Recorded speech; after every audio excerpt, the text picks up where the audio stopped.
Don't miss the biggest nights in MMA. We are now set for the main event.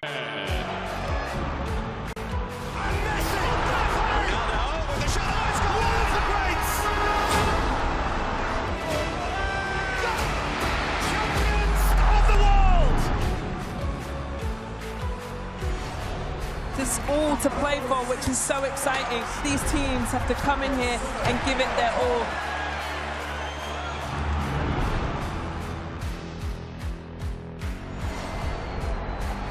Have a real nice tempo. Goes baseline, watch out. Oh, my! Oh, baby! All the way down the runway for a big-time throwdown.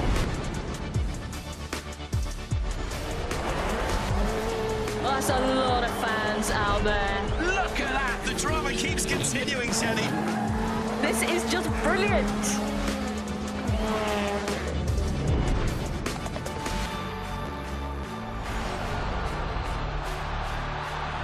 He strikes. Starts as you mean to go on. But this is the danger of the top two guys, and that nuclear weapon that is. Oh, hello, goodbye. Score! In the back of the net. And shoots. Score! Of Serie A action. We'll bring you so much of it here on DAZN. Magnificent. That is tremendous. Catching up on any NFL game is easier than ever before. Going deep for it all. Devontae Smith.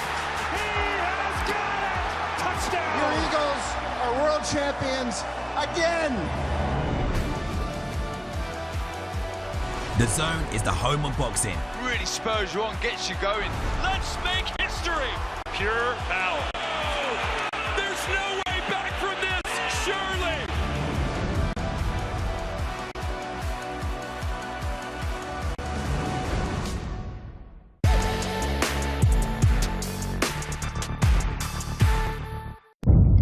The following program is recommended for those 16 and over, as it contains sporting violence, possible bad language, and flashing imagery.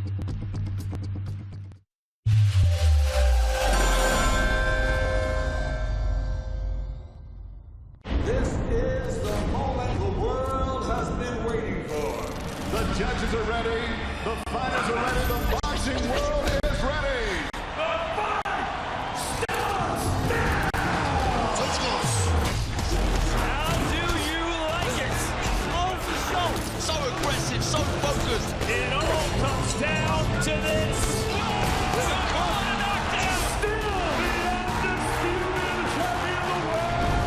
Fight night, only on DAZN. Welcome to Las Vegas, a place where the lights shine the brightest and the biggest of superstars come out to play. Ryan Garcia is one of those superstars, and tonight he takes to the ring knowing that in order to compete against his peers, he needs to win that world title. Garcia-Barrios has already done that. For him, it's about legacy and adding a marquee name to his glowing resume. It's high stakes in Vegas, and Ryan Garcia has put all his chips in.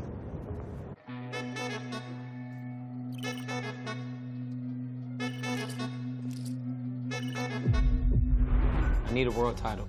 Who's the target? When was the last time you were in Vegas? You want this? The contest is on. And these guys are just good enough. This kid thinks he's coming here to beat me. He's out of his mind. To pull off the fight of the year.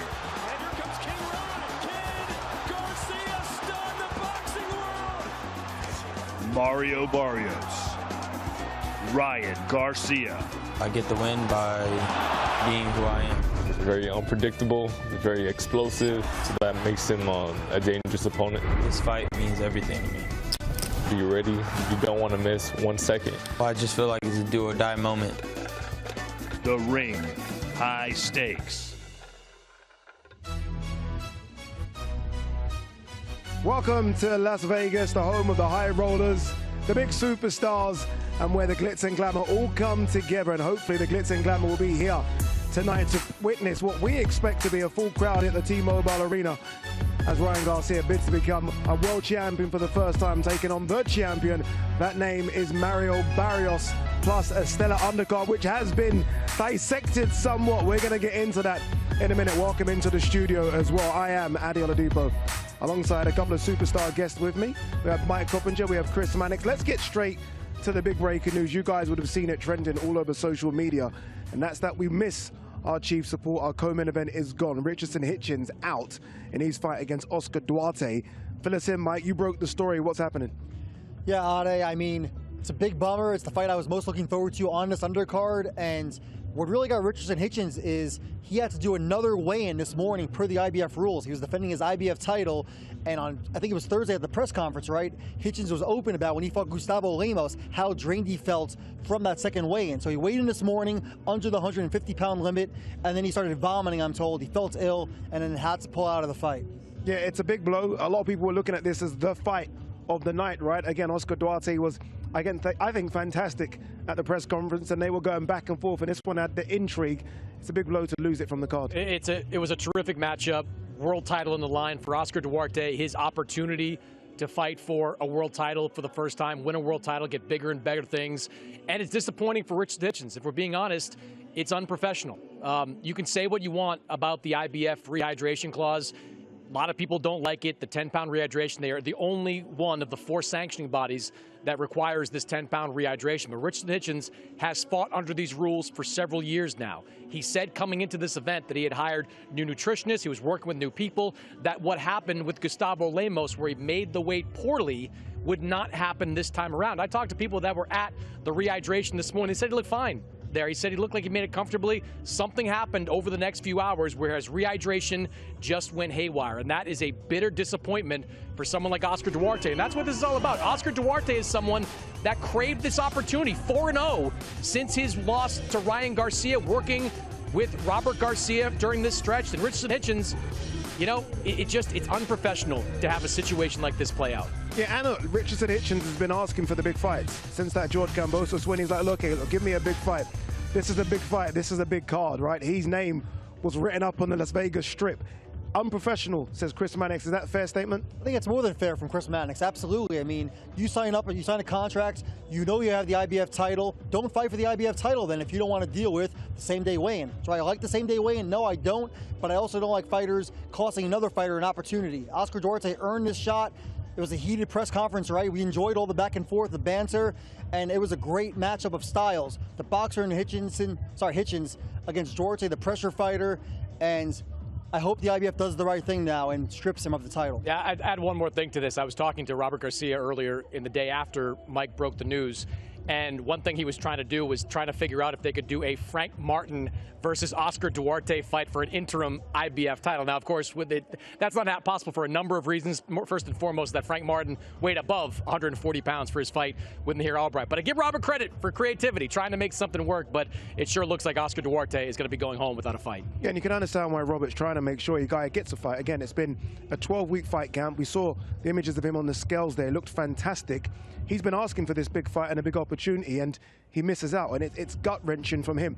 Let's have a quick discussion, if we can, about this rehydration clause with the IBF. Again, they're the only sanctioning body that imposes it. Is it outdated, and do we need to move on from it? Well, Sergio hates it. I know that. Mike said he doesn't like it.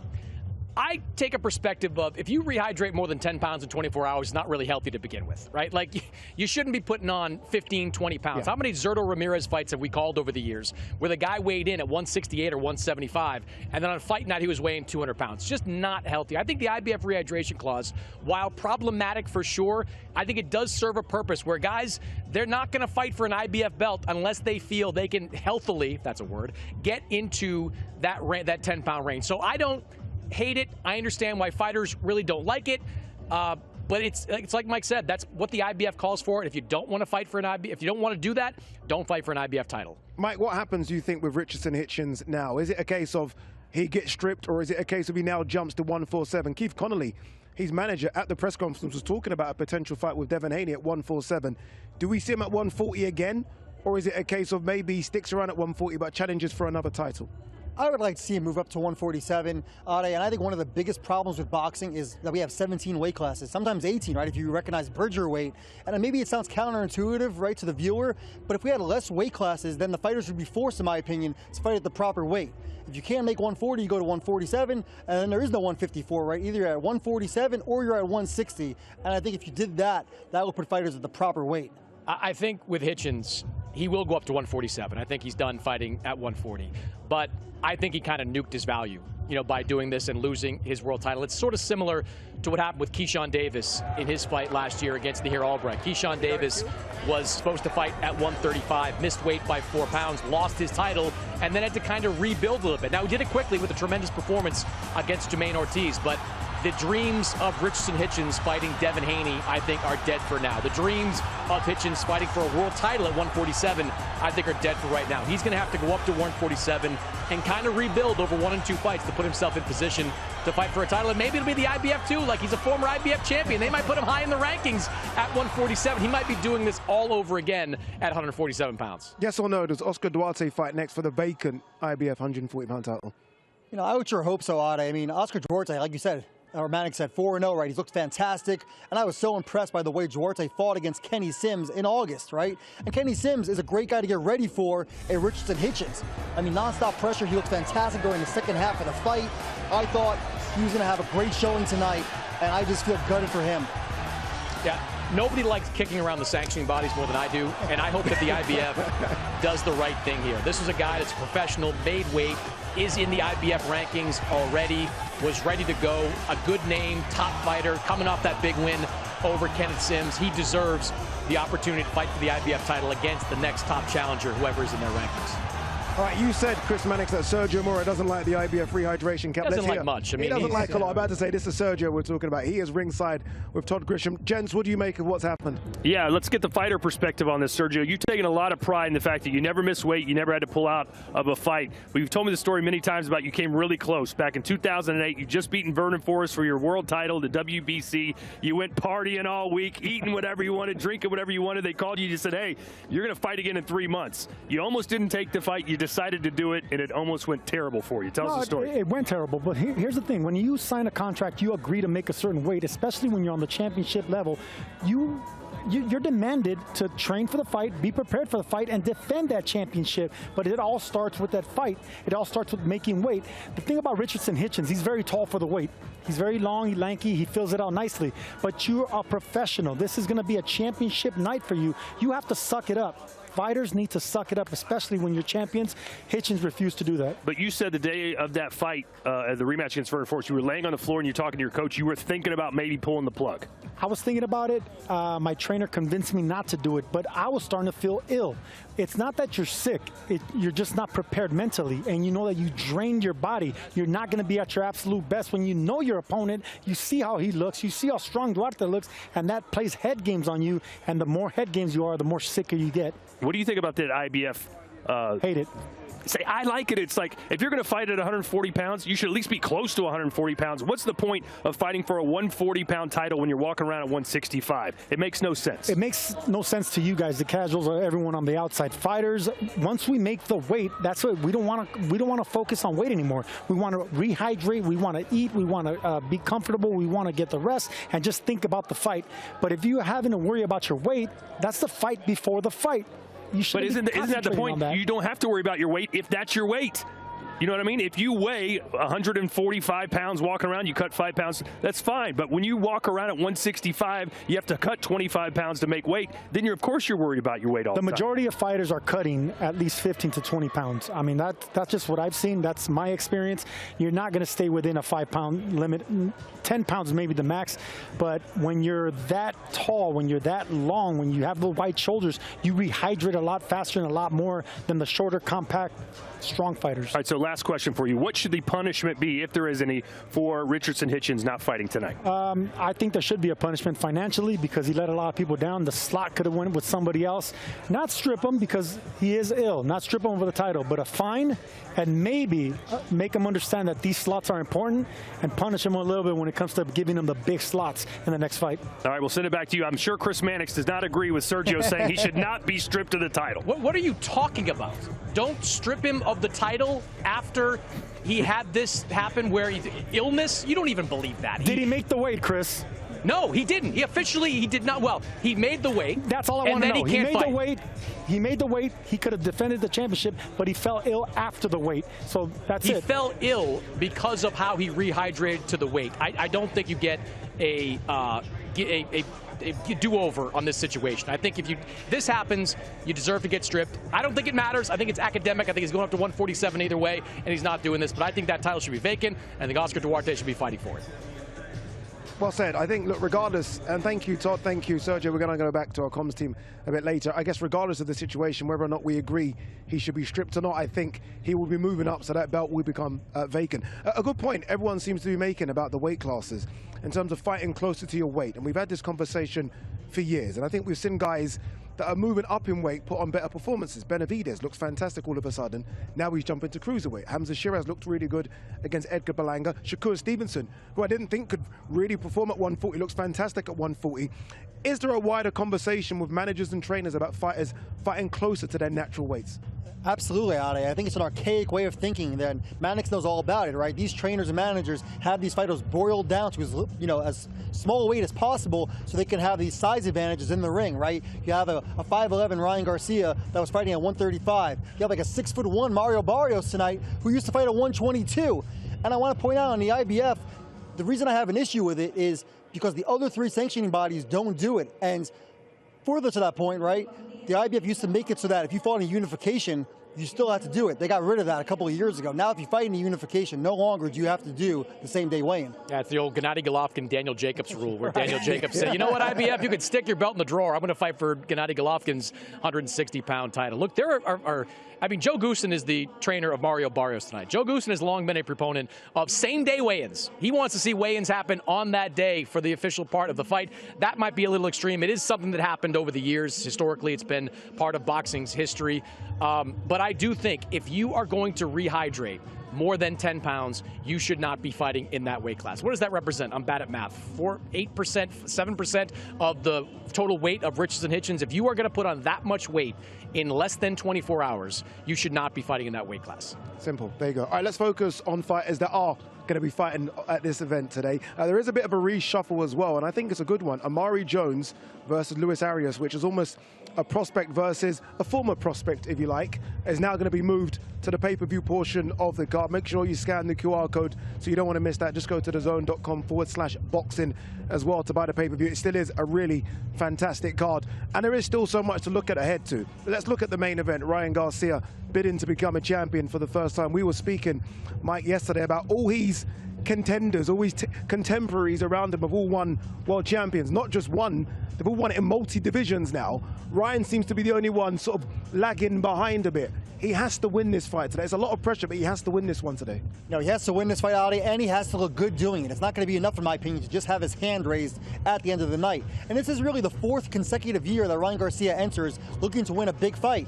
You know, in 2023, he fought Gervonta Davis for a title at 135. That didn't go well. Sorry, it wasn't for a title. That was a 136. But a big fight there. Rebounds with Oscar Duarte. And then, of course, he loses to... that was the no contest with Devin Haney. Devin Haney, no contest, and he lost to Rolly Romero in a major upset last year, one of the biggest upsets. So he's had his opportunities, Chris. Yeah, I think he's just, I think the only way he does win is spectacularly. I don't think he wins a decision against Mario Barrios. I think Barrios is a solid enough boxer to outbox Ryan Garcia, but I need to see that same fire, that same passion that we saw against Devin Haney. When he fought Devin Haney, even before we knew about the positive test, we looked at Ryan Garcia and said, Ryan Garcia is back. This is a guy that can still be a superstar in this sport. Fast forward to a year, and he was sleepwalking through that fight against Rolly Romero in New York. I want to see him take all of his punches out of the locker room and leave them in the gym. Just keep throwing that left hook, be aggressive, bring back the Ryan Garcia that we thought we saw against Luke Campbell, that we did see against Devin Haney. Mike, you were ringside for this fight. This was just not the Ryan Garcia that we're used to seeing. No, it wasn't at all. I think you hit the nail on the head. Sleepwalking is the operative word. I mean, Ryan Garcia looked like he didn't want to be there. He told both me and you at his training camp last week in Calabasas that he had a really big hill to climb, right? 30 pounds overweight, coming off with the suspension, you know, all the toxins in his body from drinking and whatnot. So I'm expecting a better Ryan Garcia tonight. And if we don't see a better Ryan Garcia, this may be the last time we see him in a main event. I don't want to give him an inbuilt excuse, but Times Square event, the crowd was flat, let's be honest. It wasn't what it was used to. You mentioned the Devin Haney fight. We were both there for that at the Barclays, and that crowd was raucous. It was jumping, it was bouncing. He's going to get that kind of experience here tonight at Times Square. It almost felt like everyone was flat on that card. Obviously, Ryan more flat than most. Yeah, that's fair, and like you said, right, Ryan Garcia is a guy that feeds off adrenaline, so I think that is a fair point to make. But we're talking about Richardson Hitchens missing weight. Ryan Garcia, he had the no contest with Devin Haney because of missing the drug test, right, the failed drug test. But also, he was 3.2 pounds overweight. So we had a massive weight advantage in that fight. Yeah, he does need to look a lot better, doesn't he? But we do want to see the fiery Ryan Garcia. He's been a bit subdued all week. I mean, you were trying your best to kind of poke the bear at the press conference. You didn't get much out of him. Do we get that aggressive Ryan Garcia tonight like we got in the Devin Haney fight? That's what we want to see. I think we'll see an aggressive version of Ryan Garcia. I think he understands the stakes in this fight. He has used the phrase do or die a lot in the build-up to it. And I think he knows, to Mike's point, that if he winds up on the losing end of this fight, he becomes a B-side fighter. Maybe he goes and fights on the YouTube circuit. We know he was a candidate to fight Jake Paul at the end of last year. Maybe his career goes in an entirely different direction. And look, he's not going to get a better chance to win a world title than this fight against Mario Barrios. Mario Barrios is one of those guys that's good at a lot of things, but is not shown that he's great at anything. And he is going to present Ryan Garcia with opportunities to throw and land those big punches. One of the reasons he went to go work with Joe Goossen is that he wants to be more offensive oriented. He wants to be a guy throwing more punches. That's great, and that can lead to some spectacular stuff for Mario Barrios, but it also can expose you. You throw that right hand, stick it out there, go ask Francisco Fonseca how that turned out. You start trying to mix it up and exchange with Ryan Garcia, go ask Javier Fortuna how that worked out. Exchanging with Ryan Garcia is dangerous. Do it at your own risk. One thing we have seen with Ryan over the last 3 or 4 years, Mike, is this musical chair act he's doing with trainers. It seems to be another trainer in the corner every single time he fights. He's now gone back to his dad, and he kind of joked at the final press conference saying, I'm unbeaten with my dad, and that is a true fact. Is this the right decision to go back with his dad? Is he almost going back to basics a little bit here? We'll find out tonight, right? But, you know, what always concerns me is, and I've heard these rumors, and I'm sure you guys have as well, is that Ryan Garcia likes to be the boss in training camp, and that's never a good thing. You know, you want the trainer to be the boss in training camp, and certainly you can't do that with Joe Goossen. Can you do that with your father, Henry? Probably, right? Yeah, what do you think? What do you think about this trainer setup? Obviously, Henry Garcia, and look, they've obviously got a fantastic relationship. We see a lot of father-son relationships in boxing which go the wrong way. This one doesn't seem like that, but it is a strange decision to go back to his father. I just think for the purposes of this fight, the last thing he should want to do is bring in an entirely new voice. Like, he has had so many voices over the last few years, going to Eddie Reynoso for 5 fights, going to Joe Goossen for 3 fights, being with Derek James for this stage of his career, bringing someone else in, whoever it may be. I don't think that would have behooved Ryan Garcia. At least with Henry, it's a familiar voice. Trained him all throughout his life. So he was 7, 8 years old, up through the amateur ranks. They were 15-0 as pros coming up. I know they weren't fighting great guys, but there is a familiarity there. There is a history of success there, and Mike was in camp with Ryan just like I was. It does seem like they're falling back into an old rhythm that they had. And remember about Henry.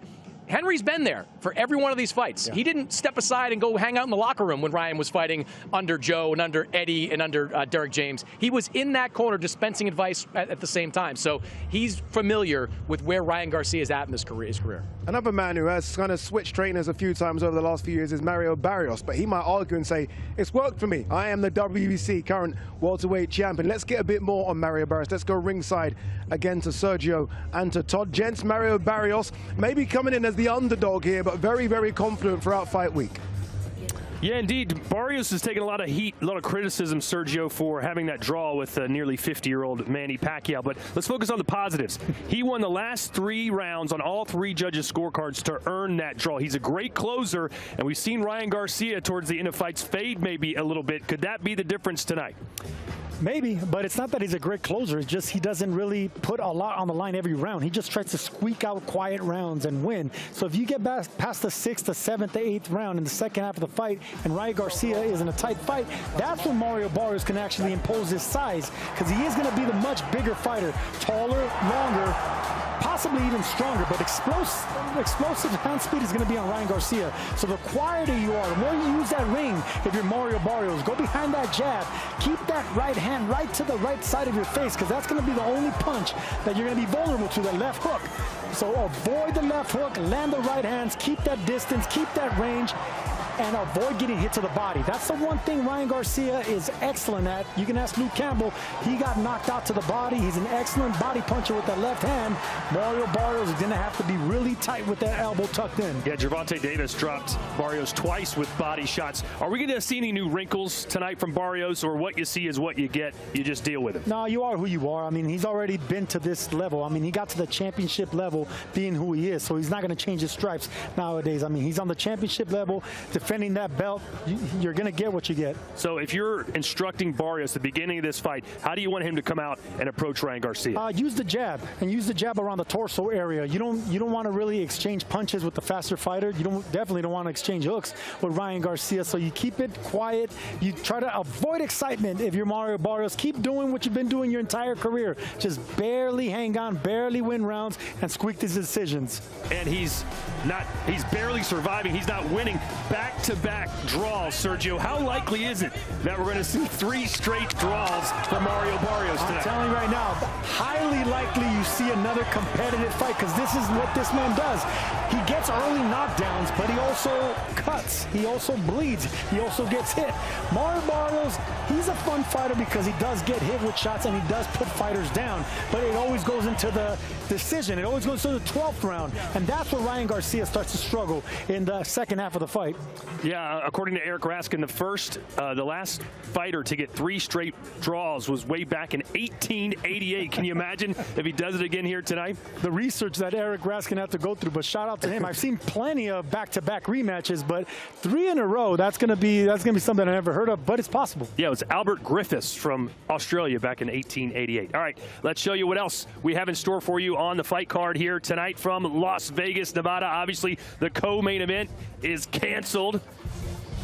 As we send it back, I guess I'm not reading the fight card. Adi, they're giving that to you. I really wanted to do it. Come on, Todd. I'm willing to pass it off to you. You're a professional, Todd. What's going on? And I love the stats as well. Todd's acting like he did that research for the stats when we know he didn't. All right, let's remind you of what we got coming up for you. Obviously, we have had, unfortunately, we've lost one, but we still got this Jones versus Arias. Really good fight in the middleweight division. I love this one as well. Melakuzia versus Agbeko. Just because the 168-pound division is open for business right now, Melakuzia really wants to do that business. And then we go this one. A lot of people saying this could be the fight of the night. Martin versus Albright. They have spoken a lot of trash to each other throughout fight week. It really got heated at the weigh-in. Both guys won a title shot, 140-pound division. They might get it if they win. Russell versus Hirioka. We know the story about Hirioka getting in only 72 hours ago from Japan. He says he's ready. He looked ready on the scales yesterday. WBA junior welterweight title up for grabs in that one. And then the main event. We've been speaking about it for a while. Mario Barrios versus Ryan Garcia. WBC welterweight title on the line and up for grabs in that one. All right, we have some prelim fights for you as well. It is a busy fight week here in DAZN. It's a busy fight card. Janelle Rodriguez has a bit more information about the prelim fights and some stuff to tell us about what's been happening during fight week. 2, 1. Thanks, Addy. That's right. I'll be capturing all the behind-the-scenes moments. Right now, we are walking into Ryan Garcia's locker room. Big night for King Ryan. And you can stay tuned across all of social media by following us at DAZN Boxing. But that's not all. You can also be a part of this fight night by downloading the DAZN app and heading over to the fan zone. There, you can vote for the best fight of the night, best knockout of the night, and even give our panel some of the hard-hitting questions for them to fight over and to discuss. And that's not all. As you guys heard, we do have some free-to-air fights to look forward to before the pay-per-view action. Starting off with our heavyweight Joshua Edwards and Brandon Colantonio, and then we have Riyadh's very own Mohamed Alakel and David Calabro. All that and more, so don't go anywhere.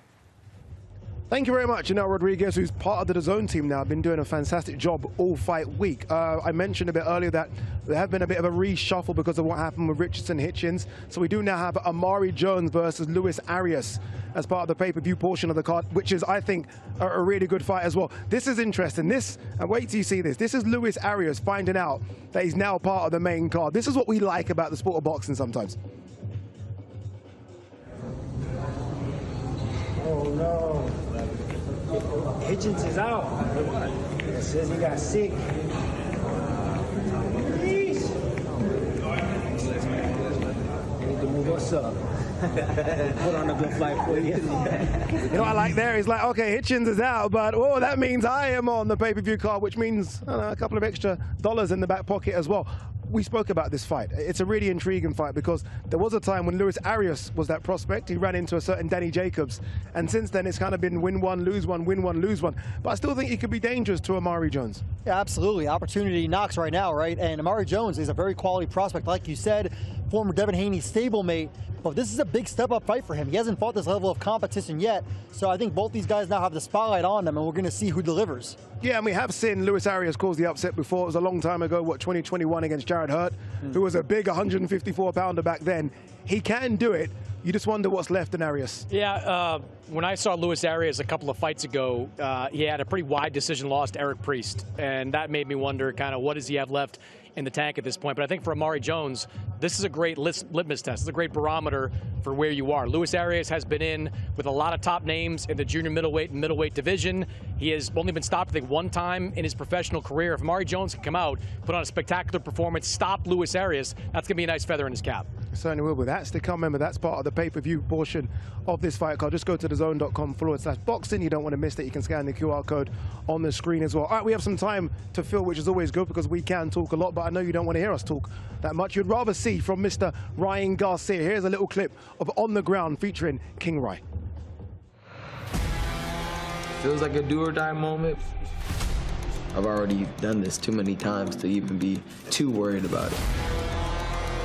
Don't worry about nothing else and start boxing.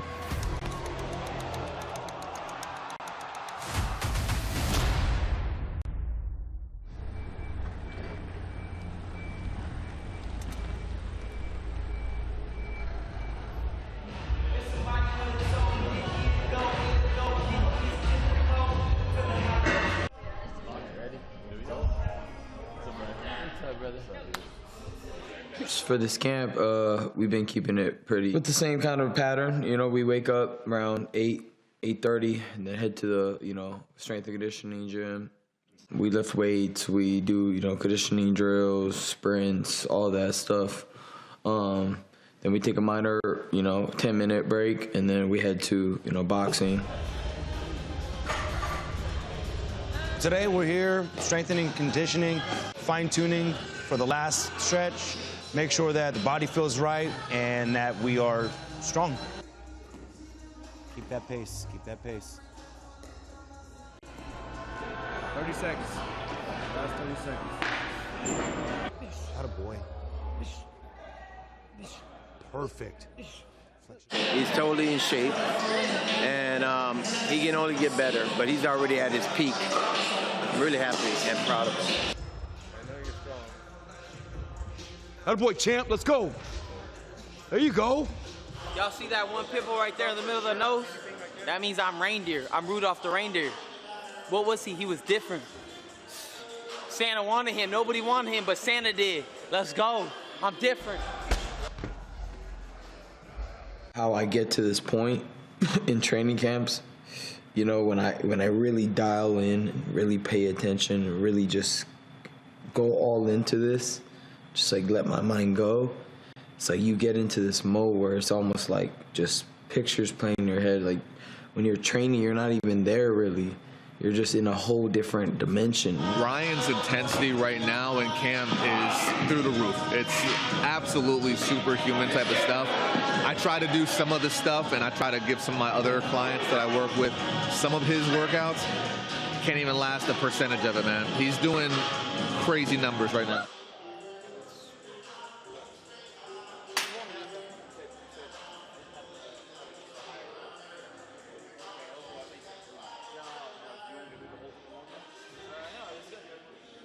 Last year was brutal because of the suspension he had, of the mental breakdown that he might have, had caused because of that, knowing that he was innocent. But we were there for him, as parents, as father. I stayed with him and I told him, well, I'm here if you need me. But he went through a lot. So going into that fight with Rolando Romero, he wasn't like this. Just treating my body like a temple, what you put in is just as important. I was just so used to just being like a superhuman almost and just never getting affected by anything I put in my body. But I think as I got older, I started realizing, like, you know, I got to start paying attention to now what I'm putting in. This has been a great camp, I ain't gonna lie, and I'm excited for people to see the fight. I'm excited to be in the ring. Cannot wait till that bell rings, and I want to get to it.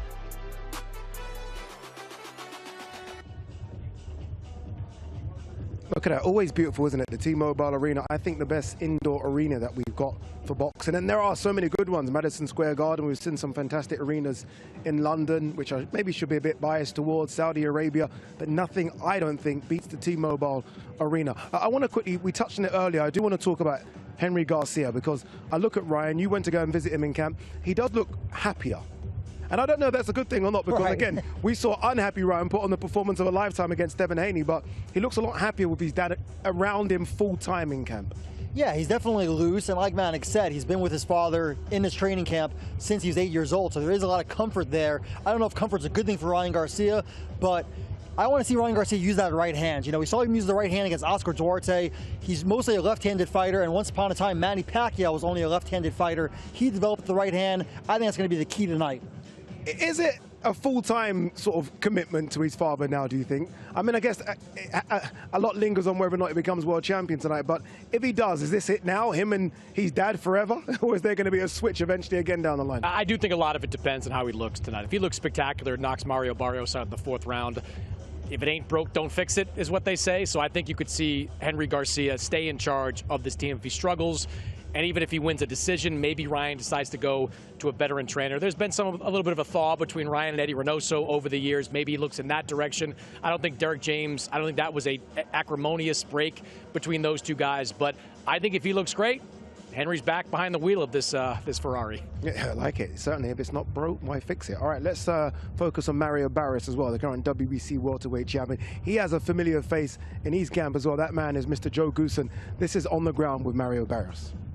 I've been champion now for a little while. You know, I think I'm definitely bringing the experience. Whether the attention's on him or not, it's not something that really like bothers me.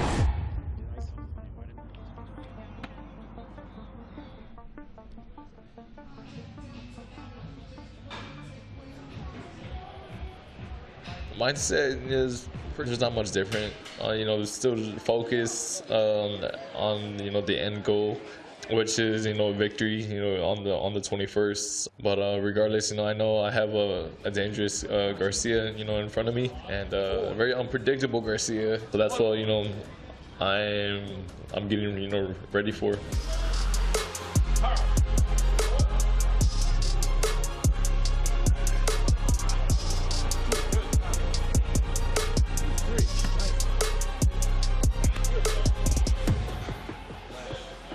Mario is one of the toughest champions I've ever worked with, and I've worked with some great fighters. A win, a loss doesn't faze him. He's ready to get back to work, and that's why you know he's always dangerous. Part 1 done. I'm gonna go home, get some food, relax a little bit. I got boxing in a bit. Discipline in camp is just, you know, just staying on top of my workouts, staying on top of, you know, my meals, eating right.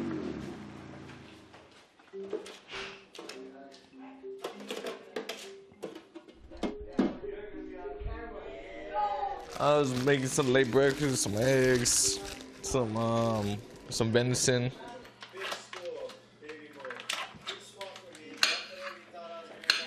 Yo, my family lives in San Antonio.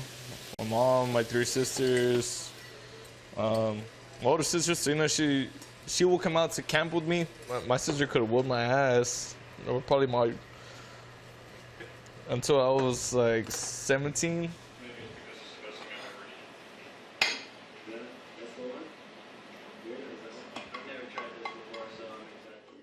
He's in that rarefied category of cooperative champions.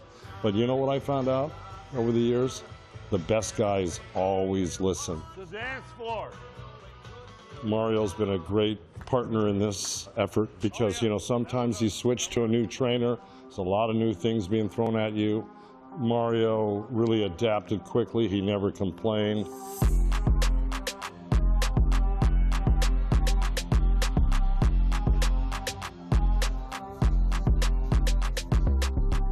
Great work.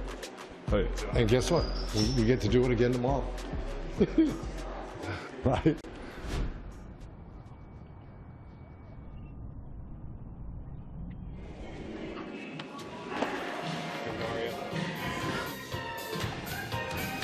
It's gonna be a big win for you. Huge. Life changing.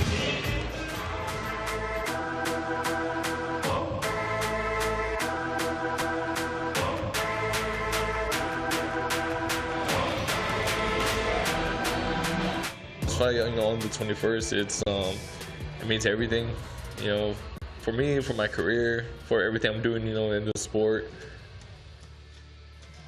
Continuing on fighting, the biggest names, in boxing, the Conor Benns, and all of the top contenders.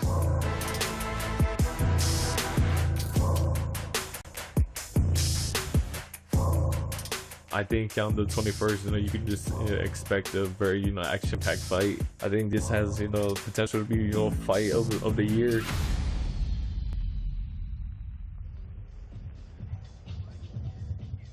Mr. Mario Barrios there with new trainer Joe Goosen. Fantastic fighter, Mario Barrios. Remember, the current WBC welterweight champion. Make sure you scan the QR code on the screen as well. You don't want to miss this pay-per-view. And make sure you get Ultimate. Why would you not want to get Ultimate? Where you can get a minimum of 12 pay-per-view events a year, plus all the usual wonderful stuff. DAZN give you 185 fights nights a year as well, which is incredible. DAZN Ultimate is the ultimate package for fight fans across the world. Make sure you go to DAZN.com/boxing to get that. All right, gents, let's quickly talk about Mario Barrios and this link up with Joe Goosen. Joe Goosen, who we know loves a Canadian jacket. Is that what you guys call it over here? Canadian suit? Canadian tuxedo, yes. Canadian tuxedo, there you go, third time right. Joe Goosen, fantastic trainer, experience as well, obviously trained Ryan Garcia. Is that an advantage for Mario Barrios that he can get some of those little nuggets from Joe Goosen? I've been in the Ryan Garcia camp. No question. I think it could only help, right? Joe Goosen knows what makes Ryan Garcia tick. He knows Ryan Garcia's weaknesses, his strengths. And besides that, Joe Goosen's just one of the best trainers of the last 25, 30 years.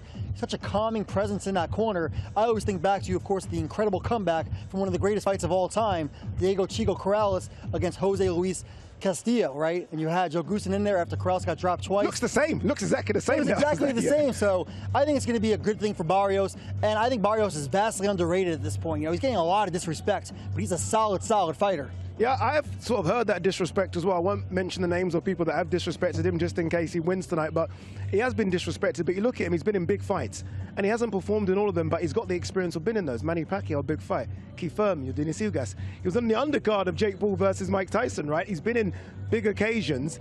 This won't faze him as it does many other fighters. No, he's been on the big stage from 135 pounds all the way up to 147, and I think this link up with Joe Goosen is going to yield some positive results. A couple things I've been able to glean from Team Barrios over the last couple of days. One is that they are going to be really offensive oriented in this fight. They're going to come forward. They're going to let their hands go. They don't believe that Ryan Garcia fights well backing up. They don't believe that he fights well on the inside. They don't believe that he's got, frankly, the heart and the toughness to withstand one of those wars in the center of the ring. That's what they're going to do. And one thing somebody told me yesterday was that they have been just drilling home one thing to Mario Barrios. Drill after drill after drill.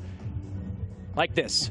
Right hand up. Keep that right hand right attached to your jaw. I wouldn't be surprised if they duct taped. You see what they duct taped? Mario Barrios' head, a right hand to his head. They are going to be on the lookout for that left hook, the same way Rolly Romero was. Rolly Romero gets a lot of criticism, but I thought Rolly had a great game plan going to that fight. He had that right hand up the entire fight. He was not going to let Ryan Garcia clip him with that left hook. That is going to be the strategy of Mario Barrios, and we'll see if Ryan Garcia has a little bit more in his bag to counter that. Okay, that is our main event, Mario Barrios versus Ryan Garcia. Again, scan the QR code you can see on the screens, or just go to DAZN.com/boxing to make sure you purchase the pay-per-view to see that event. You know, the one question I continually get every time I land feet in America is, when are we going to find another heavyweight? When are we, like in a country that has 400 million people, can we not find another heavyweight? Our first attraction is a heavyweight fight, Joshua Edwards up for grabs. Everyone likes Joshua Edwards. Obviously, look, we know the amateur pedigree. Is he the guy? I mean, are we going to fast forward in a couple of years and this guy is 20-0, 15-0, and he's on the cusp of something big? Look, obviously he's very talented. He looks the part. He's athletic, great amateur background. For me, Ade, it always comes down to two things with heavyweights, right? How can they take a punch, and how do they face adversity? And we're not going to find that out tonight, but this is really a showcase fight for Joshua Edwards as he looks to make his case for the next great heavyweight. Yeah, he takes on this man, Brandon Colantonio. I love this guy. I'm putting all my money in this guy. I'm with this guy. This guy's awesome. Brandon Colantonio. This guy's awesome. Look, I agree with Mike on Joshua Edwards. I actually think Joshua Edwards is America's best hope for another heavyweight champion, which is not as profound a statement as it sounds, because there really isn't anybody else. It did sound profound when you said it. But it's not. Like, he's 5-0, 5 knockouts. We've called all his fights here on DAZN. He is a nice blend of everything. He has got good size. He has got excellent footwork. He's a 2024 U.S. Olympian. But one thing the Golden Boy folks tell me is that they're giving him a long runway. It is going to be a long time before Joshua Edwards is in with someone that you consider a real threat. 5 fights last year in 2025. I would expect 5 more fights here in 2026. And then 2027, we'll see what we got in Josh Edwards. Indeed, let's see what we can do. All right, it's time for our first fight of the night, so let's go downstairs. Heavyweight action, let's go to Todd Grisham. Well done, boys. Nice fill, as we call it in the business, but it's showtime as we get set for our first fight of the night. We jump right into the heavyweight division.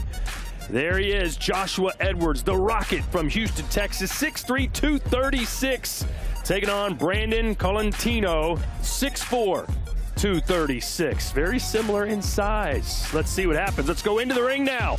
And Mr. Thomas Schreiber. Live worldwide on DAZN. Let's first welcome to the ring from Canada, Brandon, the real life Rocky Colantonio.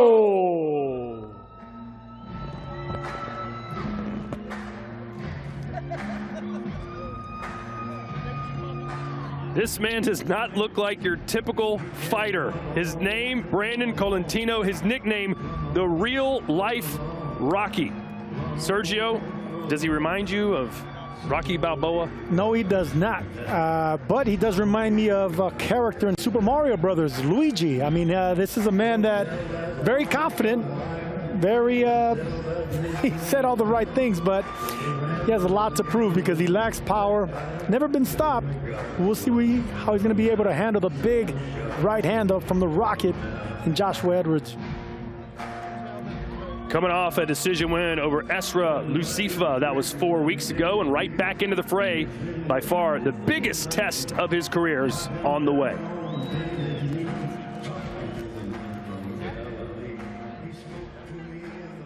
And now let's welcome to the ring from the United States, the undefeated, the Rocket, Joshua Edwards.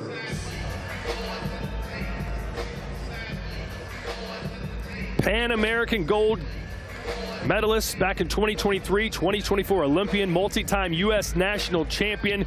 Sergio, how bright is the Rocket's future? Very bright because he has footwork, and nowadays, since Usyk came and slayed all the giants at 6'5", 6'6" plus, it was footwork that did it. So I think that's what Joshua Edwards brings. He's strong, great 1-2. You could tell why he was a successful amateur, because he's accurate with the punches, but he does it all behind quick feet. And he does it all behind knockout power. 5 wins, all 5 coming by KO.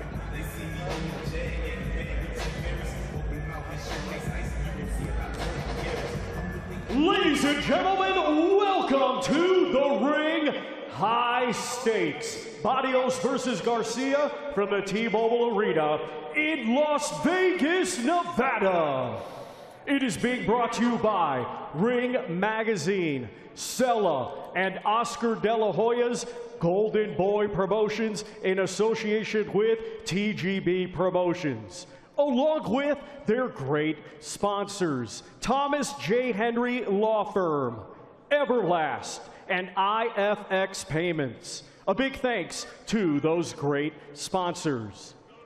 We get things started with the big boys of boxing. 6 rounds scheduled in the heavyweight division.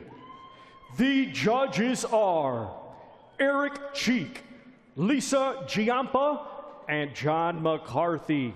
Our referee in charge will be Robert Hoyle.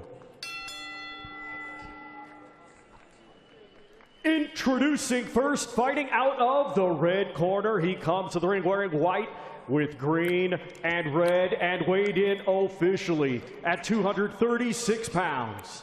Coming to us from Victoria, British Columbia, Canada, he brings a professional record of 7 wins, 1 defeat, with 1 win coming by way of knockout.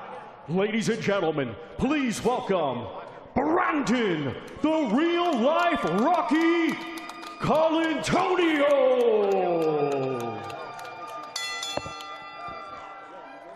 And his opponent across the ring, fighting out of the blue corner. He comes to the ring wearing white with red and blue and weighed in officially at 236.5 pounds. A 2024 U.S. Olympian, he is now undefeated as a professional with 5 wins. All 5 wins come by way of knockout. Ladies and gentlemen, from the Space City of Houston, Texas, USA, here is the Rocket, Joshua Edwards.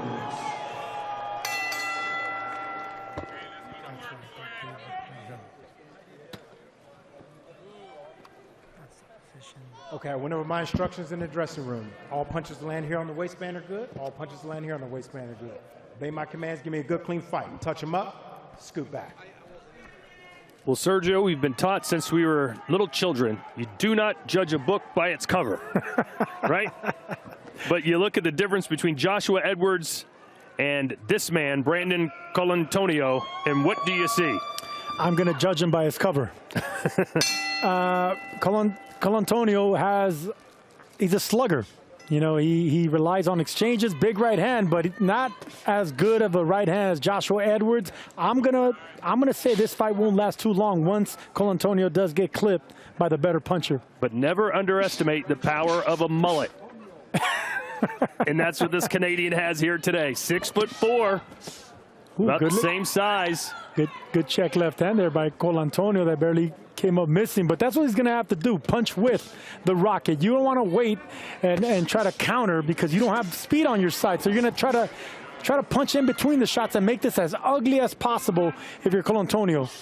Edwards already landed a right hand, and it's interesting. Edwards never makes eye contact with his opponent. There's a big right hand, but Colantonio with the chin. And that's what I'm talking about. Very tough fighter, and Colantonio has never been stopped, but he also hasn't been hit by a real puncher like Edwards. But look at Edwards' eyes. They focus on, it looks like the torso area of his opponents. Because that's what he should be poking at. He should be jabbing down to the chest and the belly to set up the big right hand. This is the heavyweight division, though. One punch could change everything if Colantonio could, you know, keep Edwards honest a little bit. No one's taking him past the 3rd round. Colantonio doesn't have the power to do that. In 7 wins, 1 knockout, and he doesn't have the explosive speed either. Well, Sergio, earlier we were debating whether this fight would make it to round 2. What do you think? You know what? I still think once Edwards lands a really clean shot, he rolled with that first right hand. So right now, Colantonio is actually doing better than I expected by moving around the ring and not getting hit cleanly. But to answer your question, I'll be very surprised if he passes the 2nd round. Colantonio's switched southpaw there for a minute. Maybe he's got some skills you don't know about, Sergio. Oh, he'll be surprising me if he does. But look, other than durability, experience, and confidence, you know, I haven't seen much.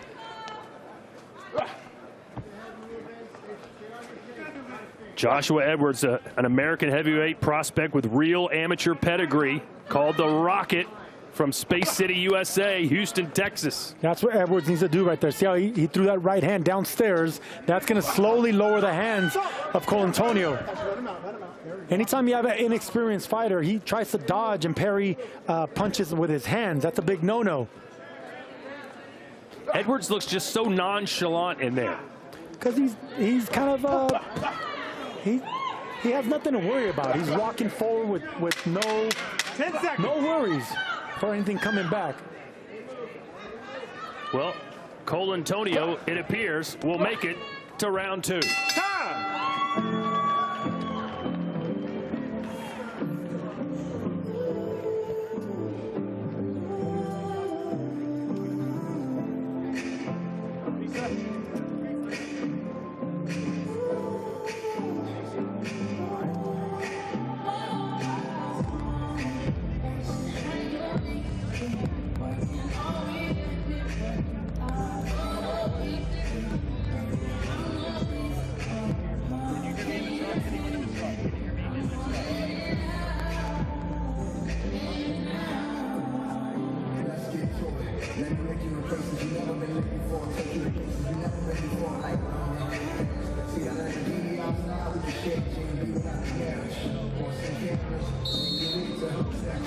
There's that right-hand shot. You could see that Colantonio try to roll with it, but he still got hit really cleanly. Can't be taking too many right hands from a right-hand puncher like that. Joshua Edwards looking to make it 6-0 with 6 knockouts. His last fight over Larry Gonzalez, he got a second-round KO. Excuse me, that was Zeno Voris. That was in round 3. Larry Gonzalez was his first ever opponent. That was in April last year, one of 5 fights he had in 2025. I want to see Edwards put into another gear right now with speed and pressure. He's cutting off the ring nicely, but he's not jabbing his way in. Come on, work out. Hands free, work out, guys. Work out. Has Colantonio landed a good punch yet? No, yeah, and he hasn't really set his feet to punch either. And that's what Edwards is having issues with right now, just the fact that he won't sit down and fight. But whenever you got guys like that, you gotta put them in position to fight, and you jab your way in, start landing to the body. The body's not gonna move as much as everything else, so dig at them ribs. Oh, he sat down on that punch, but Edwards there we go. able to get out of the way. See that jab he's stabbing down there? Whenever you have a fighter with a flabby belly like that, just keep poking him down there because there's no muscle. He'll feel that. There you go. See how he doesn't like those shots. Simple jabs like that will break down Colantonio's guard. Good stiff jab there from the Rocket as he switched stances for a moment.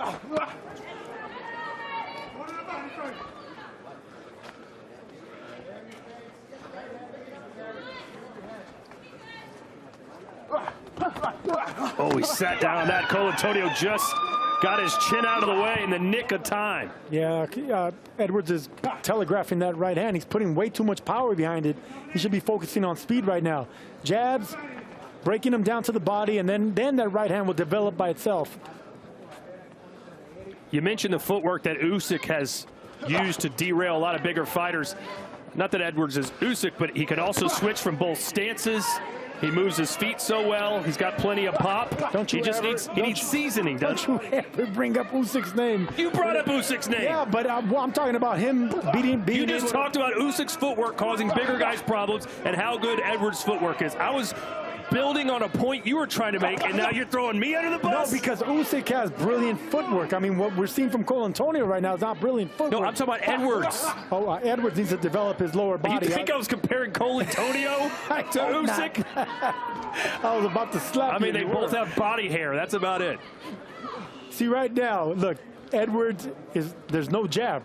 Right? So whenever you have a guy that's moving around like that, you need to force him to slow down by aiming at the chest with the jab, aiming at the torso, the belly, and backing him up.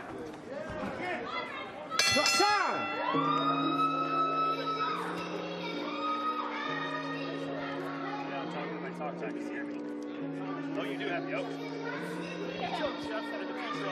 Gloves touch. Can he go B-side, A-side the rest of the night? I said, okay. Red corner, blue corner. Yeah, thank you.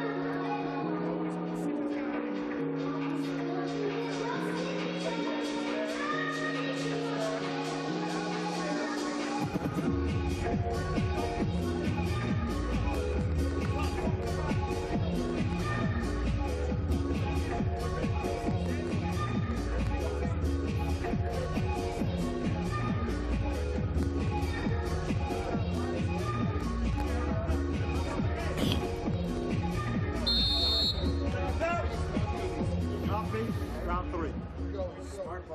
Round 3.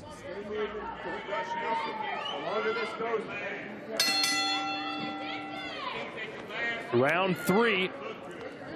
No one has lasted more than 3 rounds with Joshua Edwards. Could Brandon Colantonio be the man to do it? Oof, nice right hand right there to the belly by Edwards. We can see now that he's bending his body, he's making himself smaller to actually do what he needs to do to break down a fighter that won't stand in front of you, and that's a dig to the body.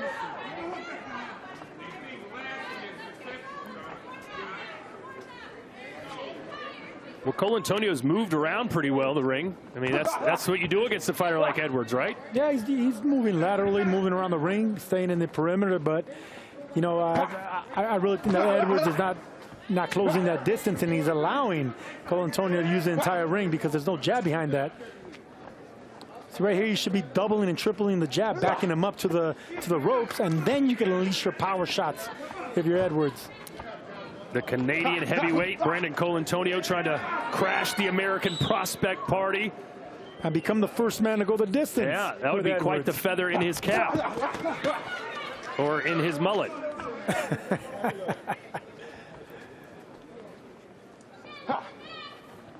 But this is part of the growing process for Edwards. He's got to be able to figure these guys out, right? Yeah, you would think that he would know this, being an Olympian and having Ronnie Shields in your corner. You know, using your jab to cut the distance, to break that range, to land that right hand, and to hide that right hand behind long jabs. But if you're just following your opponent and loading up on one shot, you know, Colantonio's cagey enough to roll that shot off, take the power away from it. Edwards takes pride on the fact that no one survived going into the ring with him. Wants to keep that knockout streak going. He has that calm, composed demeanor.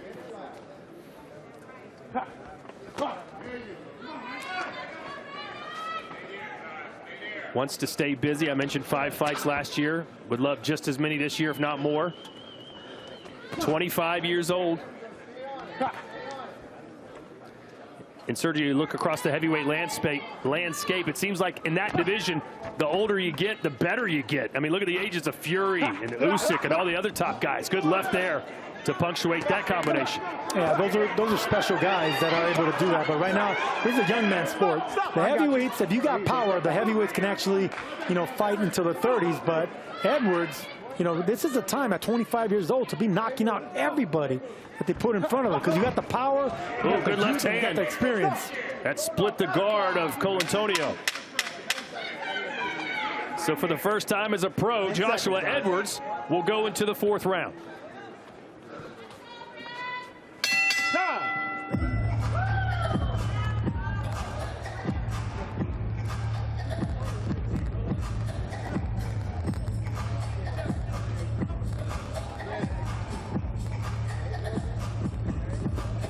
It is official. April 4th, Derek Chisora will face former world heavyweight champion Deontay Wilder in what will be his 50th professional bout.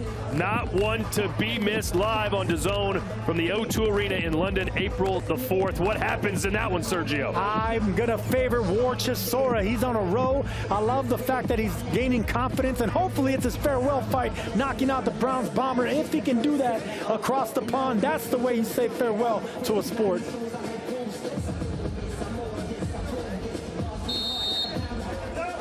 Nice right hand. You can see Colantonio doesn't like those shots down to the belly. Keep doing that if you're Edwards, but keep popping that jab in his face. Keep that stick in the face of Colantonio. All right, so how serious should Joshua Edwards get now into pushing this guy and getting the stoppage? I think he's playing with his food. You know, I really think Edwards, you know, was enjoying himself. He's up waiting a little bit too long to set up that right hand, and I think he might be a little frustrated with the movement of Colantonio as well. Because Colantonio's not exchanging. He's not trying to win rounds. He's just trying to not to get knocked out.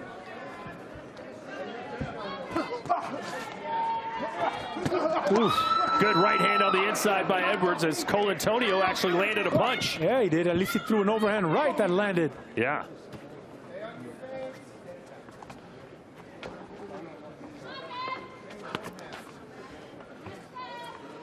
Edwards has 3 first-round KOs, a second-round KO, and a third-round KO.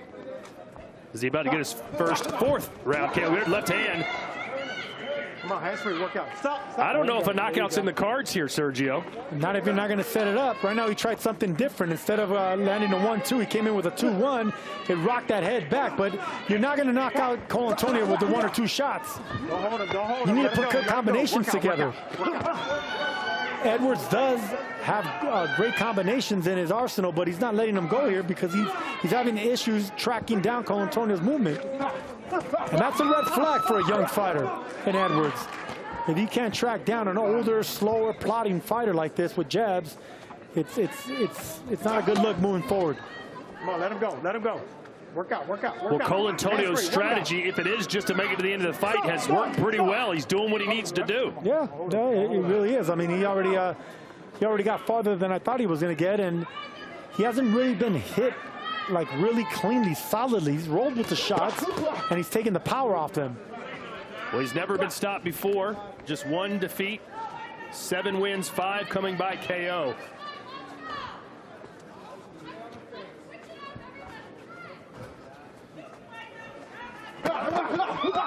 Good body work coming upstairs at the end there was Edwards.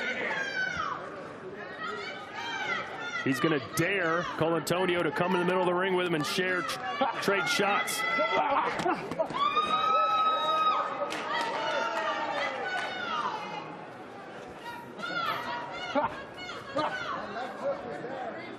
Nice jabs there, but they're too heavy right there. Edwards is throwing really front foot heavy jabs. He should be baiting him in with quick snappy jabs, because every time Edwards does throw a right hand, Cole Antonio comes right back with something. So why don't you use that against him, counter the counter puncher.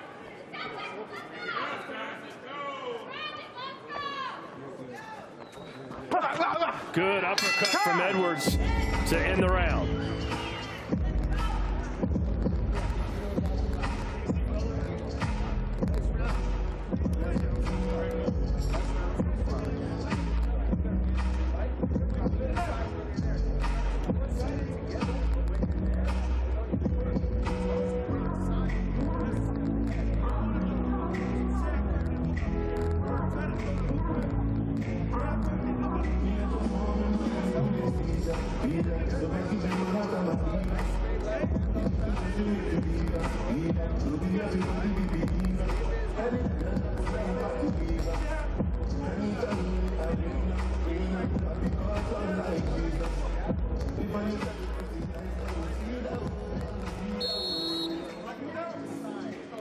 Glancing right hand thrown by Cole Antonio, and you could see when he unleashed that right hand, he was already expecting to get hit with something. That's a man that sometimes you got to roll the dice in Las Vegas every once in a while, don't you? But you got to roll the dice with confidence, not with a grimace on your face before you land. All right, round 5 now between Joshua Edwards, the hot prospect for Golden Boy, and Brandon Cole Antonio from Victoria, British Columbia, Canada. Cole Antonio in his athletic prime right now at the age of 29. The age says that, yes. I feel like Cole Antonio is the kind of guy you go buy a pizza from at the end of the night. I just said that. He reminds me of Luigi from Super Mario Brothers. There's something about him. He looks like a hairier version of Chris Mannix by the pool. Same skin color. Elmer's Glue White. Good jab there from Joshua Edwards. Still want to see a little bit more from him. I mean, he's levels better than this guy. Cole Antonio just landed a big overhand right on Edwards right now. And he's been throwing and slinging that shot. That's the one punch in Cole Antonio's arsenal that he's been throwing. Edwards finally gets cracked by it. Maybe Edwards needed to eat a shot, get a little upset. He's so calm and cool in the ring. It looks like he's almost not really even trying. I want to say I'm more impressed with Cole Antonio than I am with Edwards. Based on what you expected to see. What I am expecting, absolutely. You shouldn't be struggling with a fighter like Antonio. You should know how to break down fighters like this, make them slow down their movement, especially when you're an Olympian, especially when you got power. Yeah, just waiting for Edwards to. But Edwards is waiting loose. too much. He's waiting too much.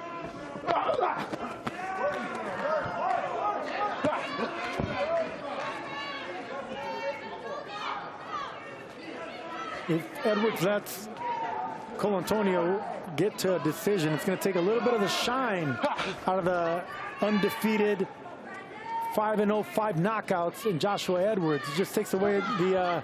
He's taken 5 steps forward. Now this would be 1 step back. A little bit, yep. Well, there's still time. A full round left plus 30 seconds here in the 5th. There's a jab from Cole Antonio, and he gets a smile from Edwards. But future opponents of Joshua Edwards will watch this fight and say, hey, if I just move a lot, I'm going to be okay. Yeah, move, use the outside of the ring, and exchange right hands with him occasionally, just like that. Landed a right hand.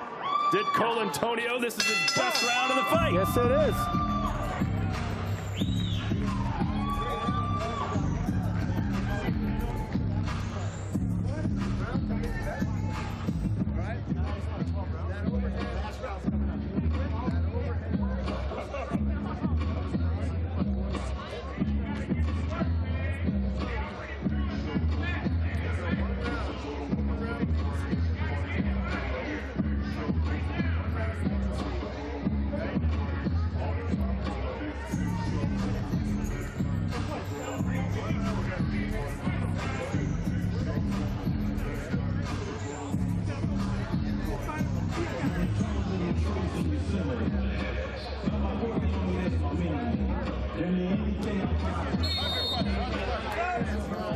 This is the 6th and final round. Well, if Cole Antonio is indeed the real-life Rocky, he should be dropping Apollo Creed here in the final round, right?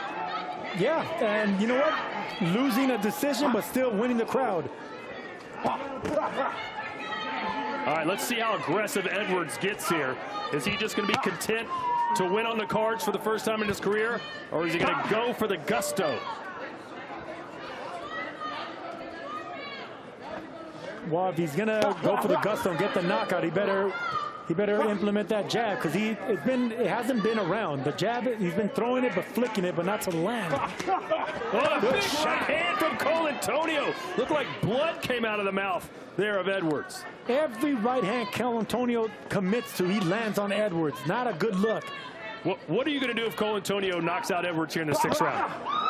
Are we headed straight to the blackjack tables? Are we calling it a night? I'm calling it a night, absolutely. Yeah, we'll just let Mannix bring us home to the rest of the fights here.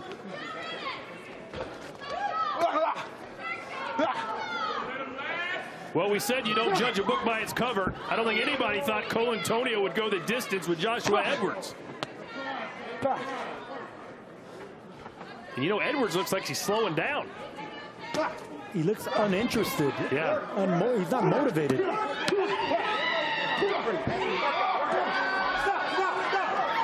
And there's some Canadians in the crowd making some noise now. They like what they're seeing.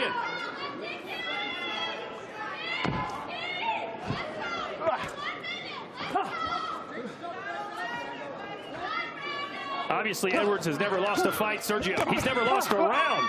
But this one could go to Cole Antonio's way if he keeps it up. This is frustrating, very frustrating if you're Joshua Edwards. Missing shots like that, getting hit with big right hands, not being able to track down a fighter like Cole Antonio in 6 rounds. I mean, with the background that Joshua Edwards comes from as an Olympian, as a Pan Am winner, with a great trainer in your corner, you should be able to figure out basic fighters like Brandon Cole Antonio. Good left hand from the Canadian.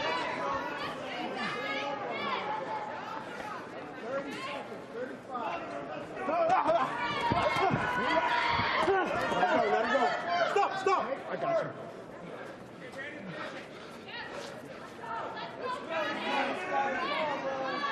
20 seconds to go. Big right hand, and Joshua answers as well. Colantonio threw a right hand, switching stances in between punches. Very dangerous thing to do, and he almost paid for it. He tried it there again. Switched left hand through the hook, didn't quite counter. Chopping right hand. Hey, he might have won that round. All hail Brandon Colantonio. He might have won the last 2 rounds. Not much at all. All right.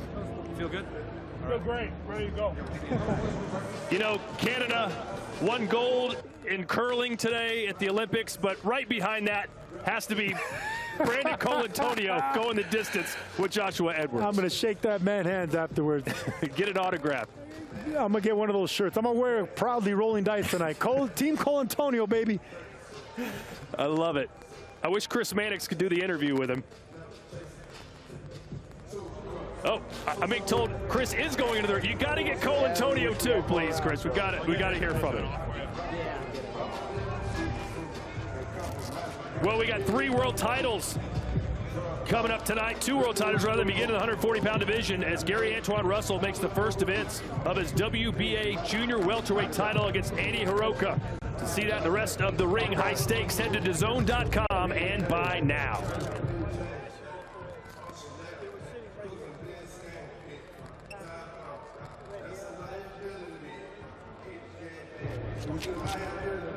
Well, what would you work on with Joshua Edwards back in the gym?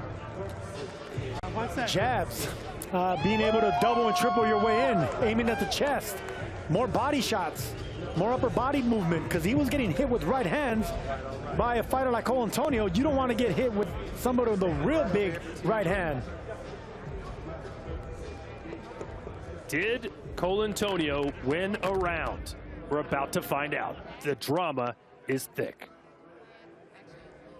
Here's Thomas Triber. Ladies and gentlemen, after 6 rounds of boxing, we go to the judges' scorecards, and all 3 judges, Eric Cheek, Lisa Giampa, and John McCarthy, are in agreement. They all scored the same, 60-54, all for your winner by unanimous decision. And still undefeated, the Rocket, Joshua Edwards. So he does not win a round, but I did appreciate Thomas Triber with that dramatic pause before he announced 2-1. But hey, main thing for Joshua Edwards, he's still perfect, Sergio, 6-0. 6-0, but he doesn't have 6 knockouts no more. But look, on to the next one. This was the type of guy in Colantonio that could have played the spoiler. He went the distance, but he still didn't win any rounds. Let's hear from Chris Mannix. Joshua, congratulations. You get the win. You go the distance for the first time in your pro career. How'd you think about that performance? Always, if I can't get my guy out of there, then I give myself a low performance. I could have kept my hands busier, landed more combinations. I got caught waiting because most guys running at me. So when I had to go to him, it was throwing me off. You know, like a lot of people saw this matchup and thought you might breeze through him in the first couple of rounds. What made it so difficult to track him down? He came to fight tonight. So he came to fight tonight. He came to get the win. But my head movement and my skills was able to make him miss most of the punches, but he actually was trying to throw. He was trying to hit me with punches tonight. Still learning in your young career. What do you take away from a fight like this? Listen to my corner. Stay busy right from the moment. I don't care if I'm uncomfortable or not. Go right at him and get it over with. 6-0 now as a pro. What are you looking to do in 2026? Stay busy, always. Congratulations, Josh. Thanks. Brandon, we'll turn to you. I think you got a few fans over here in the crowd. How did you feel about the way you fought tonight? There's stuff I could have done better, I wanted the win. I was coming for the win, but he's a tough motherfucker, and that's what we expected. This is my third fight in the last 3 months. I've had 2 title fights, should have been both wins, and I'm just here to prove that I'm the true Canadian champ. I'm here to go to the States. I love how you guys treat me here. I'm always down. I'm representing the Pacific Northwest, and I'm the proud champion of that. So there's more things to come. This is just the start. I got to thank my lovely wife, Liz. Got to thank my coach, Jason Height, my teammate, Derek Medler, my promotion, Champ Promotions. I'm representing them. And if Golden Boy or anybody wants to have me back, I'm ready to fight. I'm always here. I'm always in shape, and I'll always bring a good fight. Never a doubt. I'm not like the rest of these Canadians sitting at home, doing nothing, failing drug tests. I'm a clean athlete. I represent the people proudly. I'm here to fight. I'm here to fucking fight. Landed a couple of good right hands there in the last couple of rounds. You think you had him hurt? Yeah, I think if it was a 12, I got much respect for Joshua and his team, but if it was a 12-round fight, it's a different story. The longer the fight goes, I just get started. I'm a long-term, I'm a 12-round fighter. I'm born to do this. Appreciate it, Brandon. Thank you. Yeah, Chris Mannix, it had to be like looking into a mirror for Chris Mannix. I'm telling you, they look alike. I mean, minus the hair, that's Chris Mannix's long lost brother. I love that interview. Hey, you don't always have to just interview the winner. It's nice to hear from the B side, so to speak. And I love how he threw all the rest of Canada under the bus. He said, "You're all lazy bums." I want to see this man again. All right, let's show you the highlights from Joshua Edwards. His first time ever going the distance, taking on the real-life Rocky, Brandon Colantonio. And never did he lose confidence. I mean, the entire time Colantonio was trying to set up that right hand, even when he was getting hit with some big shots, occasional big shots by the bigger puncher in Edwards, Colantonio found a way to continue chugging along, throwing those right hands, moving around the ring, making it difficult. Shots like that kept a fighter like Edwards honest.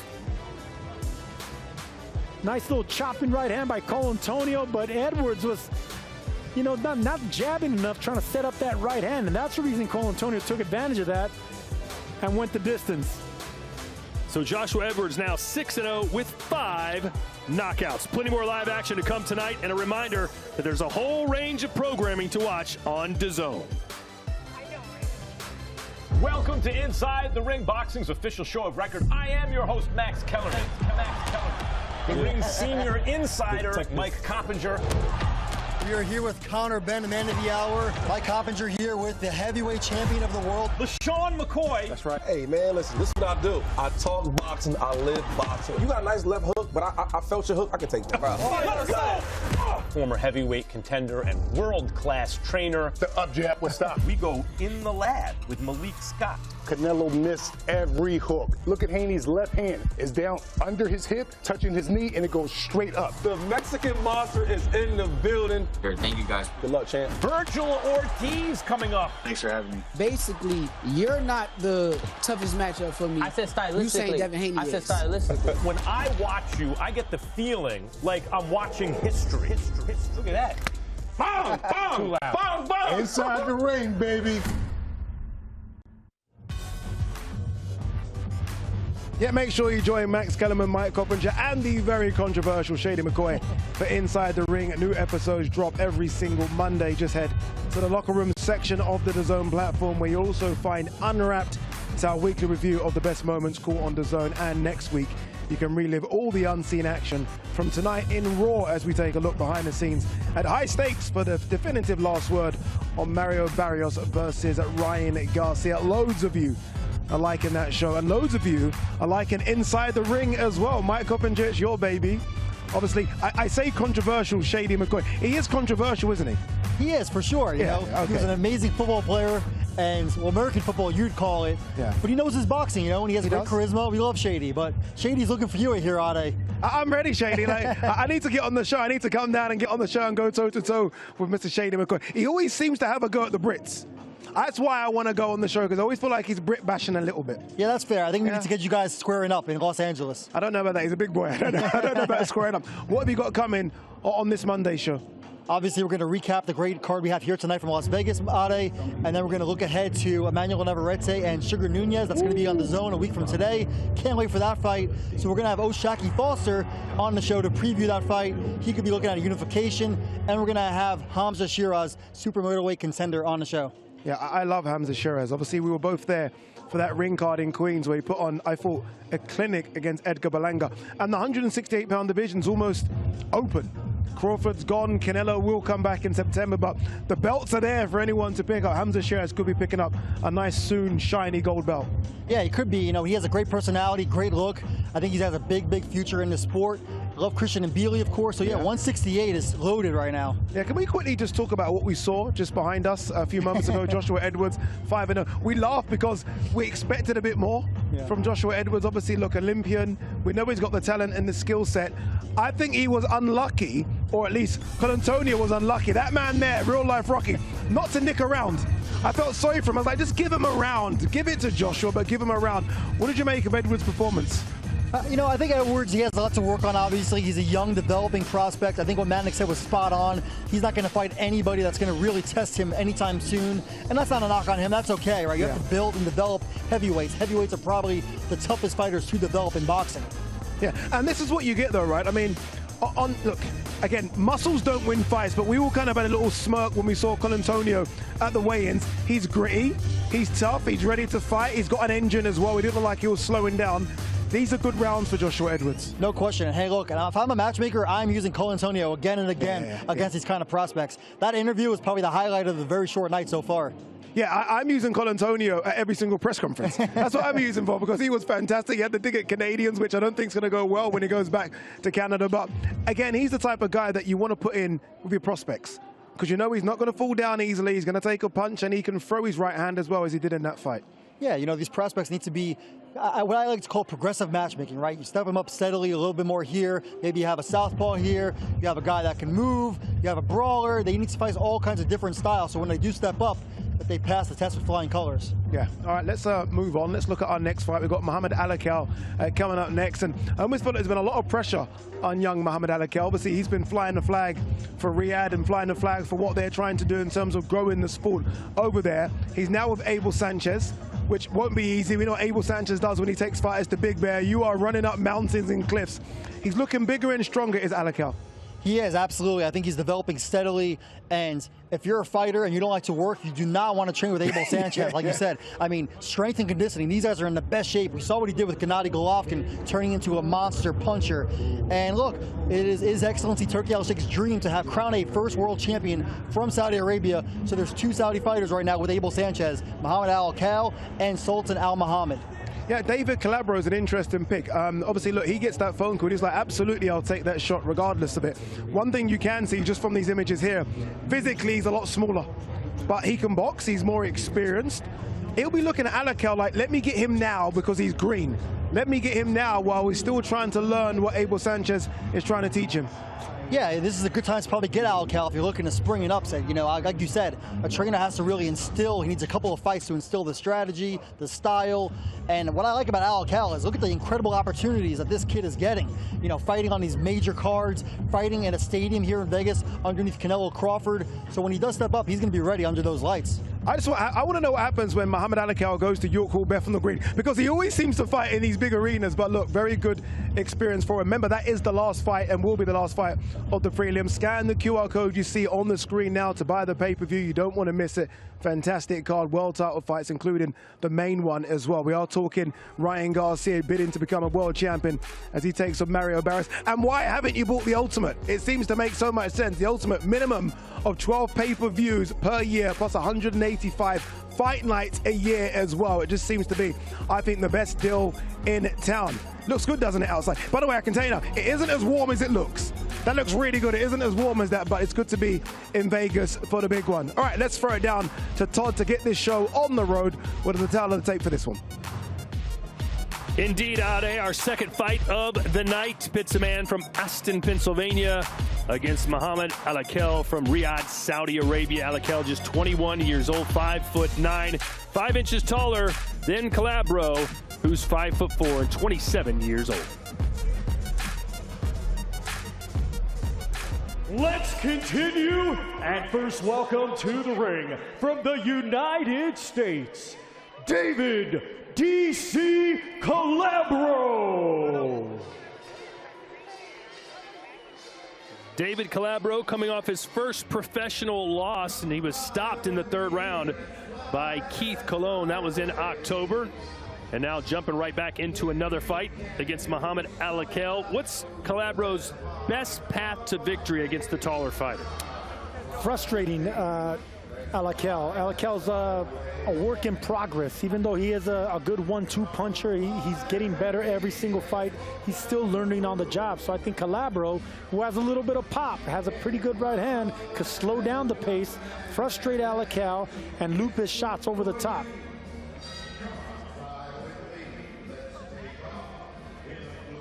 And now let's welcome to the ring from Saudi Arabia, the undefeated, mighty Muhammad Alakel.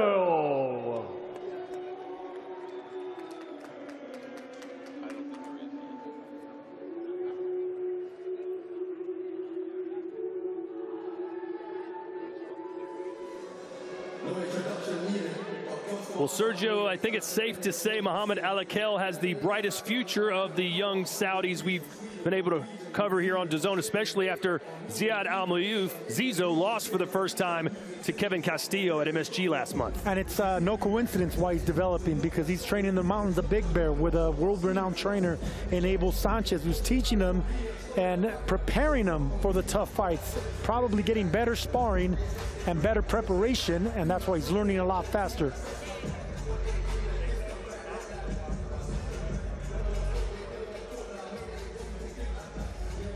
Ladies and gentlemen, this bout is scheduled for 6 rounds in the super featherweight division. Brought to you by Ring Magazine, Sella, and Oscar De La Hoya's Golden Boy Promotions in association with TGB Promotions, along with their great sponsors, Thomas J. Henry Law Firm, Everlast, and IFX Payments. The judges are Kermit Bayless, Glenn Feldman, and Corey Santos. The referee in charge will be Chris Flores. Introducing first, fighting out of the red corner, he comes to the ring wearing white with red and green and weighed in officially at 128 pounds. Coming to us from Aston, Pennsylvania, USA, he brings a professional record of 5 wins, just 1 defeat. 3 of his 5 wins come by way of knockout. Ladies and gentlemen, please welcome David D.C. Calabro. And his opponent across the ring, fighting out of the blue corner, he comes to the ring wearing black trunks and weighed in officially at 131.5 pounds. Hailing from Riyadh, Kingdom of Saudi Arabia, he brings an undefeated record with 7 wins. 1 win comes by way of knockout.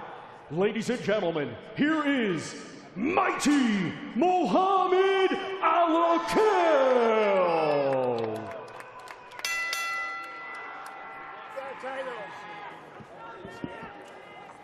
We got to have those tied up, these trunks, the ropes up front, or tucked in or something.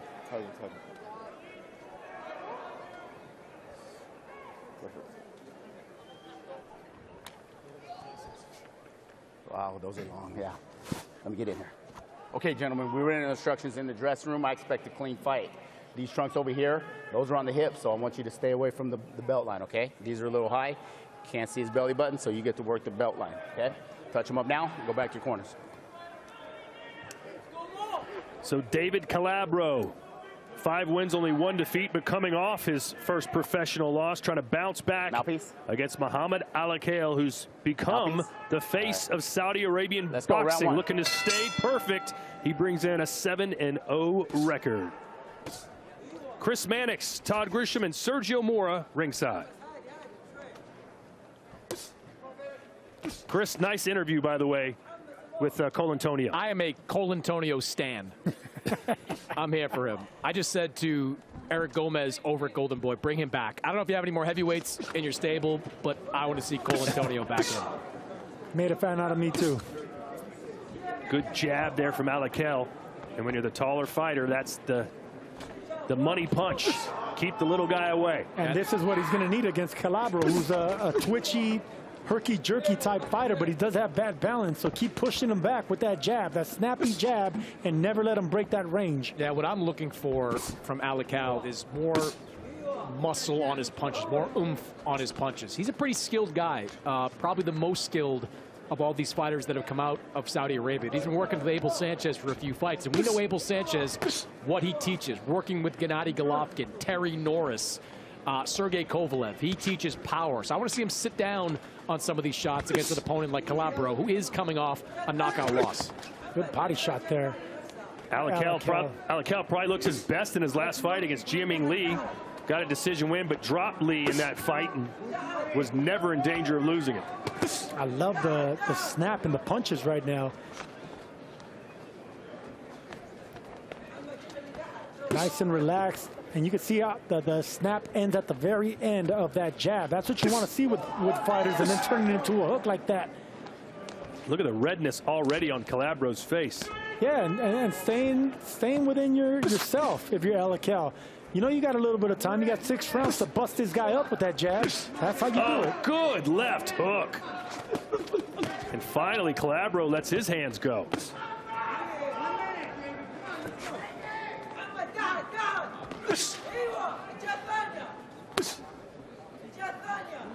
Sergio, I know you used to enjoy fighting taller fighters. I don't think Calabro's having a good time right now. No, because he doesn't have the leg strength. He needs to actually use a lot of foot feints to get on the inside in order to fool a taller fighter and loop your shots. But you gotta bait him into that with a lot of speed, a lot of foot feints, and then jabs to the body. But he's not making it uncomfortable for Alakel. He's not jabbing to the gut or the chest. He's not, making him fall off balance with baiting him to come inside. Yeah, Calabro only has that 1 loss on his resume, but if you look up and down it's not a lot or any really quality wins. So someone like Alakel, who hasn't had a lot of great wins himself, certainly on a different level. And it looks like that so far here in round 1.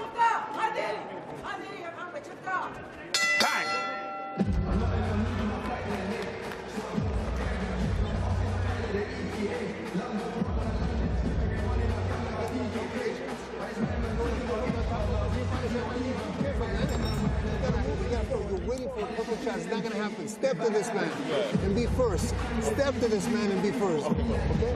Don't be waiting so much. You're waiting like it's going to happen. Give it to you. It's not going to give it to you. You got to make it happen. All right?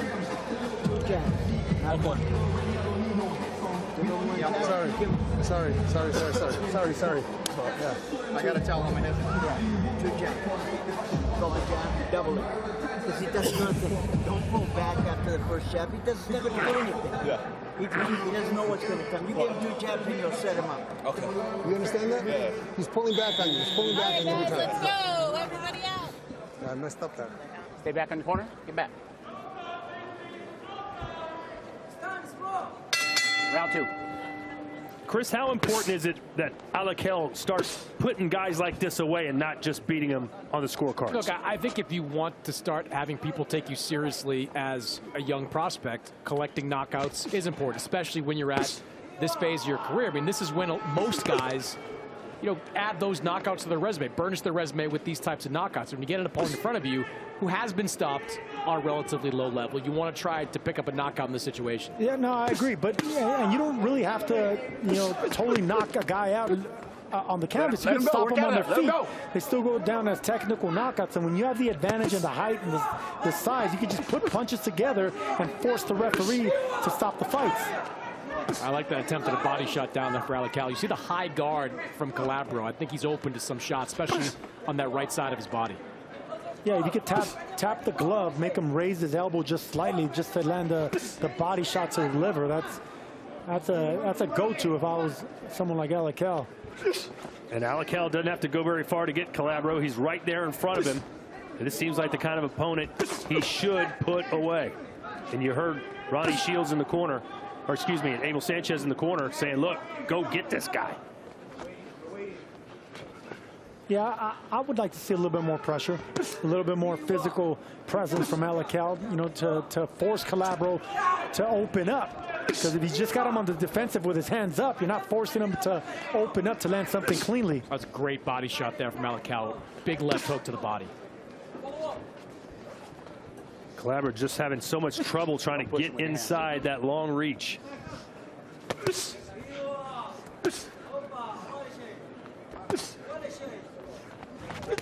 There he goes. Alakel, nice defense, had the guard up and the elbows tucked. Again downstairs. And then that jab backed him up. Maybe this is it, and down goes Calabro. I'm telling you, that is a reaction to the body shot. Blood now pouring out of the mouth, or the nose, I guess, from Calabro. But that was a body shot that damaged. See the right side of his body, redness all over it. Back-to-back good body shots from Alakel. Alakel has got to finish this right here, right now, and I think he's done it. 3, 4, 5. This fight's over, guys. He's not getting up. And that's it. Muhammad Alakel with his second knockout, and boy, did he look good. Mighty Mo with the mighty performance that he needed to turn them heads. That's how you start making a name for yourself. Alakel with the knockout. And keep in mind, Sergio, we were criticizing him a little bit about his performances, but he's only 21 years old. He's just getting started. And learning on the job, Todd. I mean, this is a Saudi fighter that didn't have much amateur pedigree. He's learning on the job, and he's doing a great job doing that because he went to the body responsibly with the check, with the hands up. He checked his guard, bent his knees, and torqued the entire power into that liver. And it's interesting, Sergio, because Calabro was so much smaller than him, 5 inches shorter. There's not a lot of body to work with there, but Alakel found it. But when you're a taller fighter and you make yourself smaller by bending your knees and really digging around the guard, that's responsible. That's a responsible risk you're taking, and Alakel did it perfectly. He's all smiles, and so is Abel Sanchez. You know, hey, there's a lot of pressure on Abel Sanchez to deliver the goods with this guy. No, there's a lot of pressure on both, not only Abel Sanchez, but a longtime renowned Southern California trainer in Ben Lira. I mean, it's a perfect team with both of them. They have a lot of fight IQ in that corner, but Alakel is a student that's learning. Threw away that right hand just to try to check him with that hook, but there you go. It was that short right uppercut that busted up the nose of Calabro. See, that's a beautiful combination. Nice jab, got him off on the back foot, off balance, checked him with that left hook, popped him with that right uppercut, right on the nose.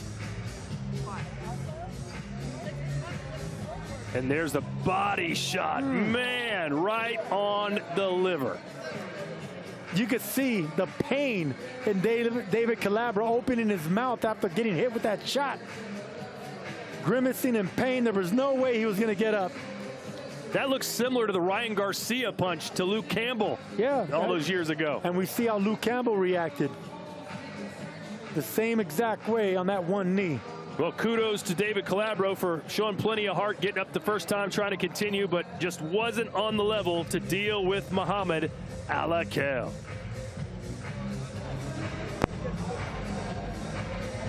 All right, Thomas Triber makes it official. Ladies and gentlemen, here is the official time. 2 minutes, 27 seconds of round number 2. Our referee, Chris Flores, waves it off. Therefore, your winner by way of technical knockout. And still undefeated, mighty Muhammad Alakel.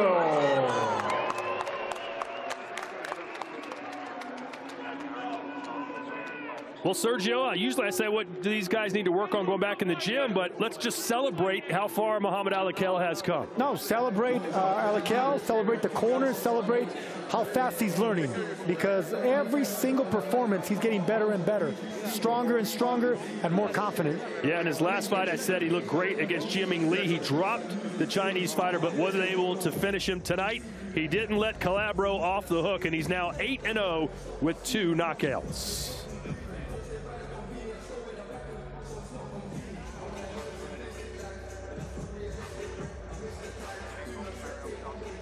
Coming up on DAZN, it's our main event. The champ, Mario Barrios, back-to-back draws, looking for a win now against King Ryan Garcia, who's trying to bounce back from that lethargic performance against Rolly Romero. That's our main event tonight in Vegas.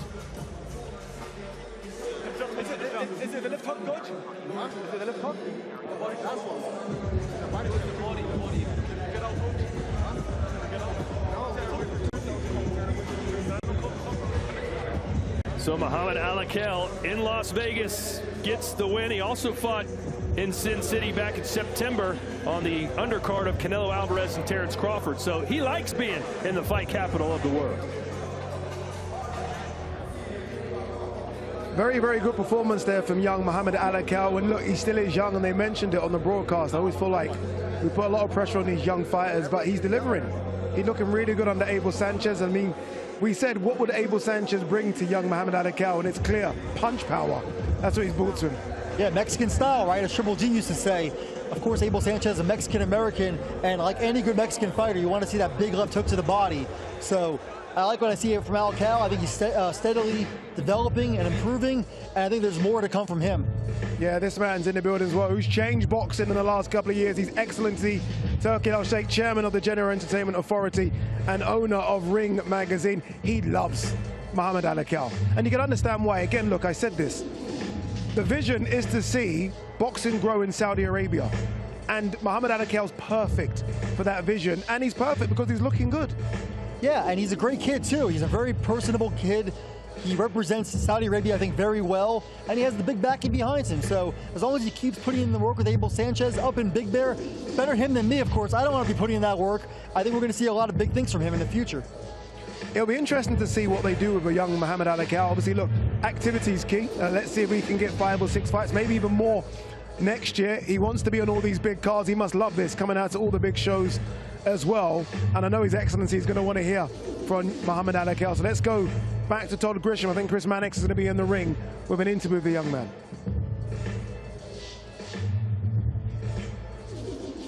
With the winner, Muhammad Alakel.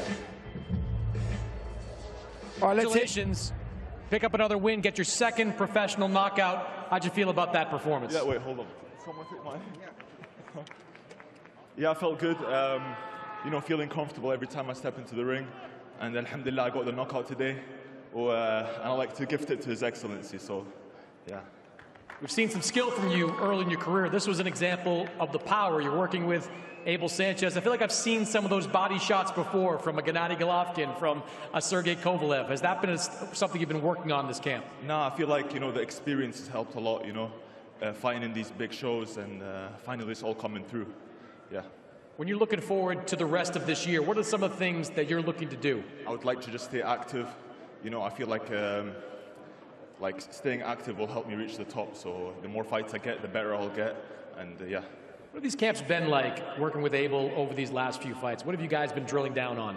I mean, he's the best in the business, so I'm really grateful to be working with Abel. And it's been really good, learning a lot. Do you feel like the power is going to become an even bigger part of your game as your career moves forward? Yeah, I'll be knocking these guys out. Congratulations, Muhammad. Appreciate you. Thank you. Young Muhammad Alakel there, man, a few words, but one that does always talking and action in the ring. Look, it's been a busy weekend of boxing. We were in Nottingham a bit early. We're here in Las Vegas, and it continues tomorrow as well. The Quote is back in Detroit. She takes on Franchon Cruz DAZN. I've carried expectations my entire career. I learned how to win when everyone want to see you fail. I end stories. Failure's never been an option for me. This fight ain't about proving nothing. Nah, this fight is about exposing everything. February 22nd, come and watch me defend my undisputed world championship.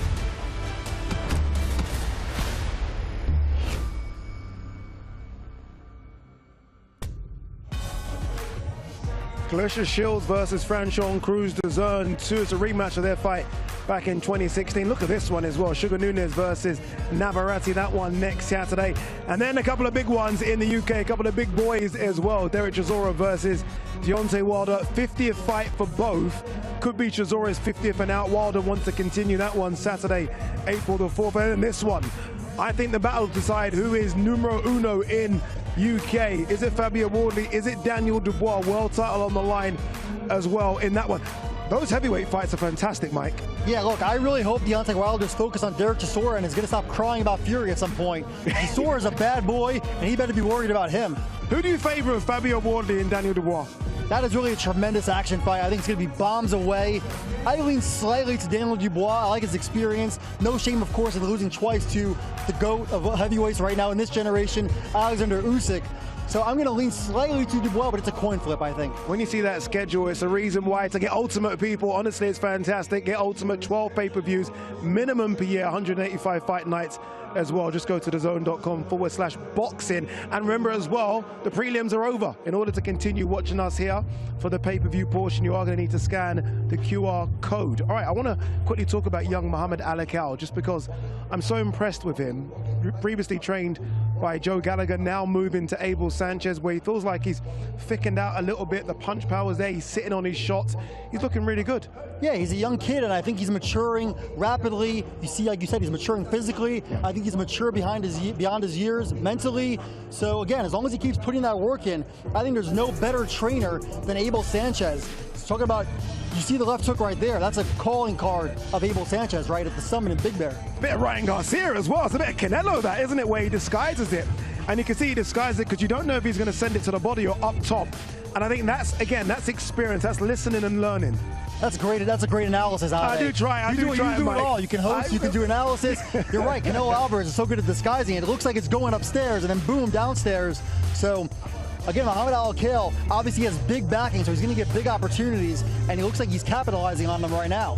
It'll be interesting to see what weight class he lands on, because you look at him, and again, young guy, he's going to fill out.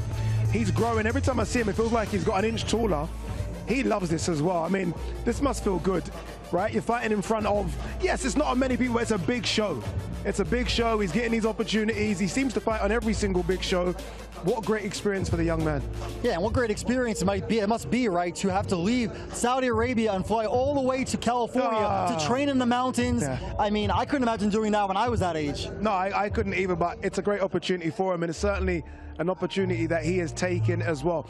There has been a bit of a reshuffle, just to get you back up to scratch with the news. Obviously, Richardson Hitchens is off this card. The Oscar Duarte fight won't happen. It'll be interesting to hear from the IBF. A lot of people have been speaking about Richardson Hitchens. Does he get stripped?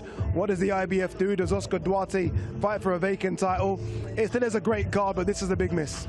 It's a huge miss. You know, I think this was going to be the most action-packed fight on the entire undercard, maybe on the entire show, right, Ade? And Oscar De La Hoya, the promoter of Oscar Duarte, I saw him posting on his favorite platform, Instagram. He's upset. He said he wants an investigation. I spoke to Hitchens' manager. There will be a clapback Thursday. There will be a clapback Thursday. It's going to be directed at one Richardson Hitchens, I think, and maybe some other parties involved with him. But I also spoke to Hitchens' manager, Keith Connolly, and he said, look, Mike Fighter, he made the weight both 2 times. Yesterday at 140 and today under 150. And afterward, he just couldn't do it anymore. Yeah. And he got sick and he started vomiting and he just couldn't fight. Hopefully that means a jump to 147, where there are so many big fights. Me and you have been speaking about the 147 division quite a lot, just because, again, it's open for business. Devin Haney, clearly the #1 in there, but there's an opening for someone to come and take that #2 spot. Richardson Hitchens could be that guy. Yeah, and there's loads more guys coming up too, right? You have Teofimo Lopez, who says that he's going to 147 for his next fight after that loss to Shakur Stevenson.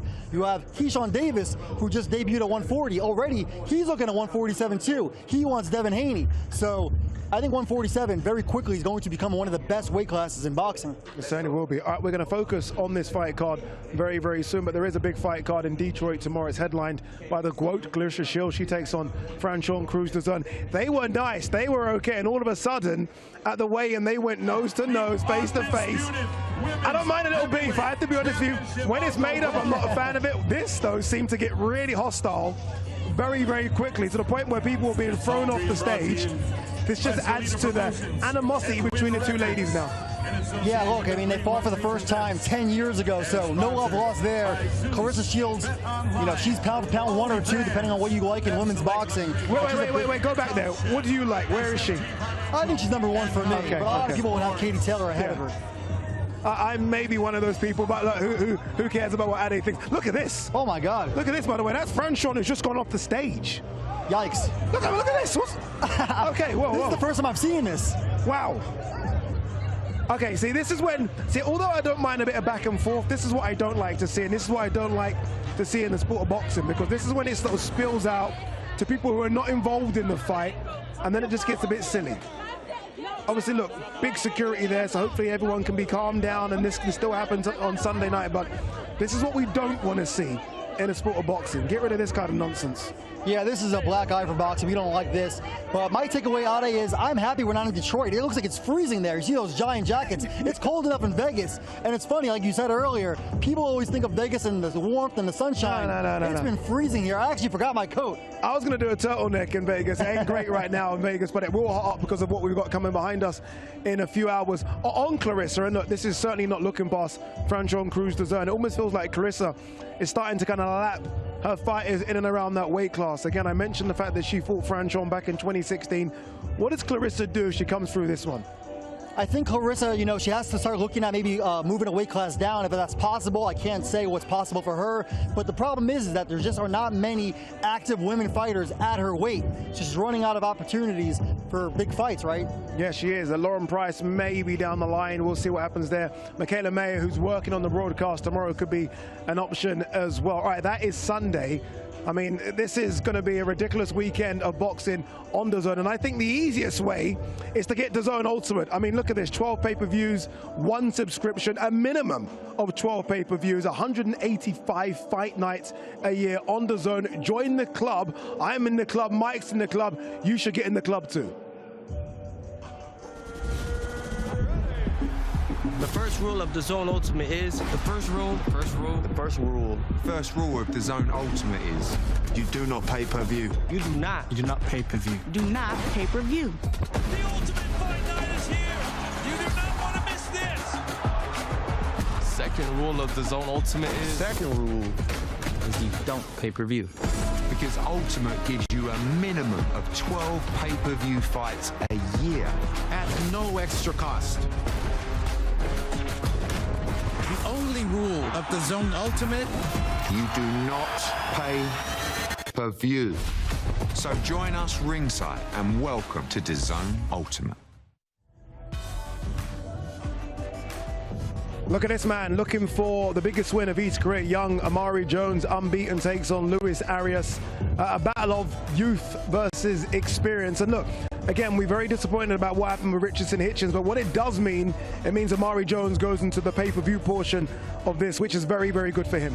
Yeah, that's the great thing about life, right, Ade? When somebody loses an opportunity, somebody else gains. So we're going to see if Amari Jones can capitalize here. He's a good-looking prospect. Luis Arias, toughest test of his career. And Arias has been on a really tough stretch, so he needs a big performance, too, to stay relevant. Yeah, we're just having a look at Arias' record because sometimes you forget who he's fought, and he's fought a lot of big names, but unfortunately, since the Danny Jacobs defeat, it's been win one, lose one, win one, lose one, but he's due a win.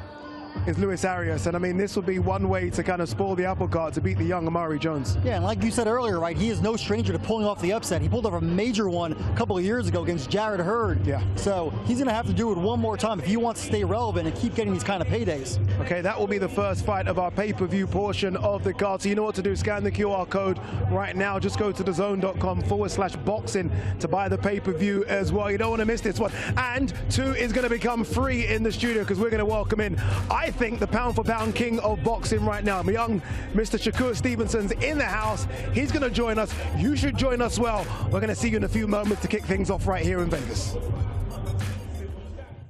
Live exclusively on DAZN. On the world's biggest stage, a champion with a disputed crown.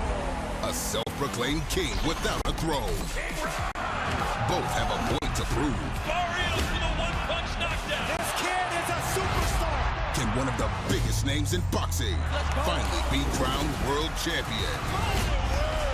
It's going to be a hell of a fight. Barrios versus Garcia. Watch only on DAZN.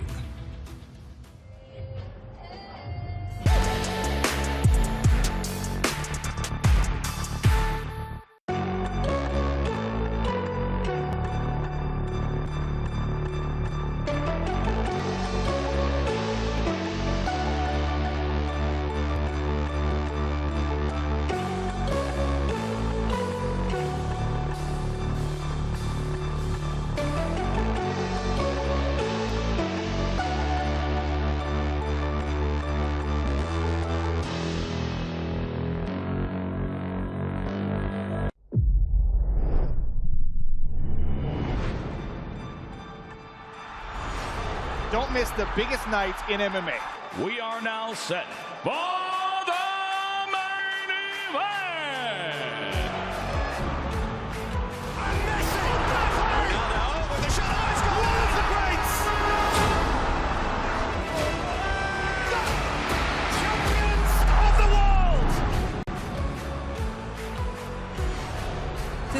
to play for, which is so exciting. These teams have to come in here and give it their all.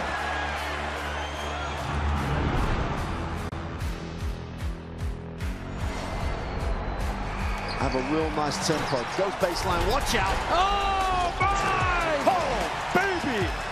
All the way down the runway for a big-time throwdown.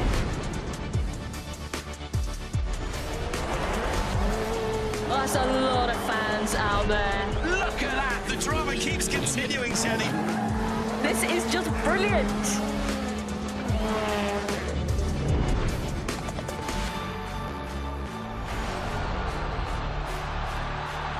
He strikes. Starts as you mean to go on.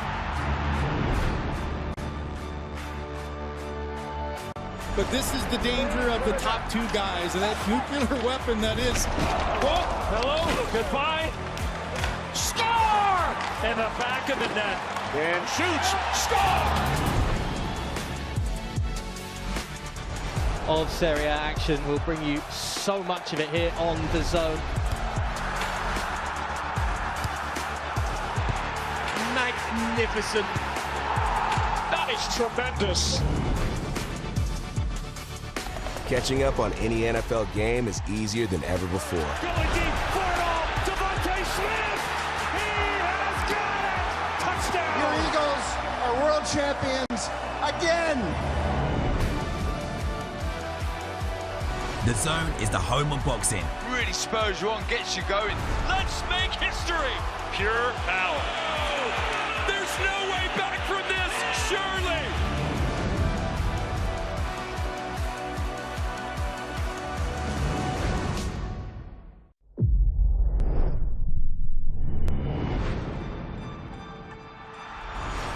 Don't miss the biggest nights in MMA. We are now set for the main event. Ronaldo with the shot. Let's go. One of the greats. Champions of the world. There's all to play for, which is so exciting. These teams have to come in here and give it their all.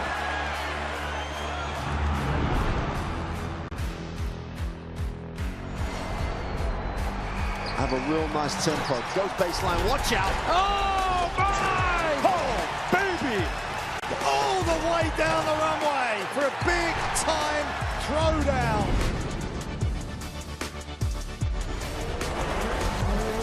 That's a lot of fans out there. Look at that! The drama keeps continuing, Sandy. This is just brilliant.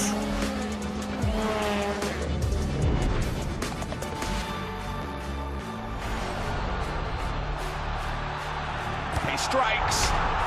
Starts as you mean to go on. But this is the danger of the top two guys and that nuclear weapon that is.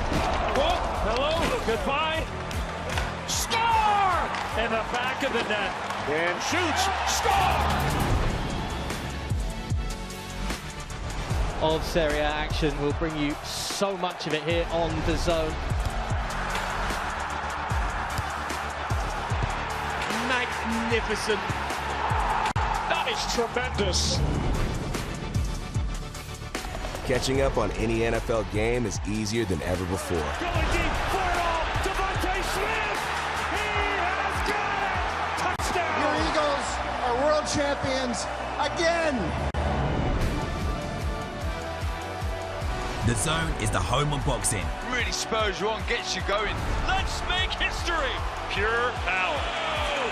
There's no way back from this, surely.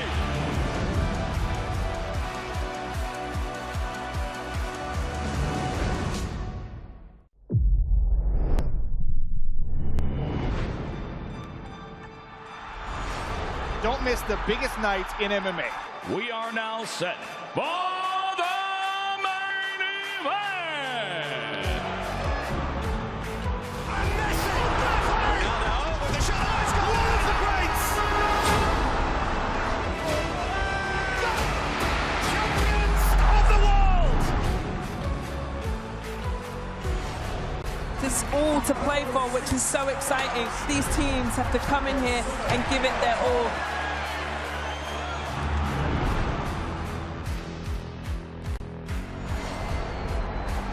Have a real nice tempo. Goes baseline, watch out. Oh, my! Oh, baby!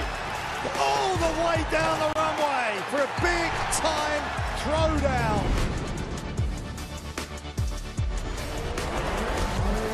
Oh, that's a lot of fans out there. Look at that! The drama keeps continuing, Jenny. This is just brilliant.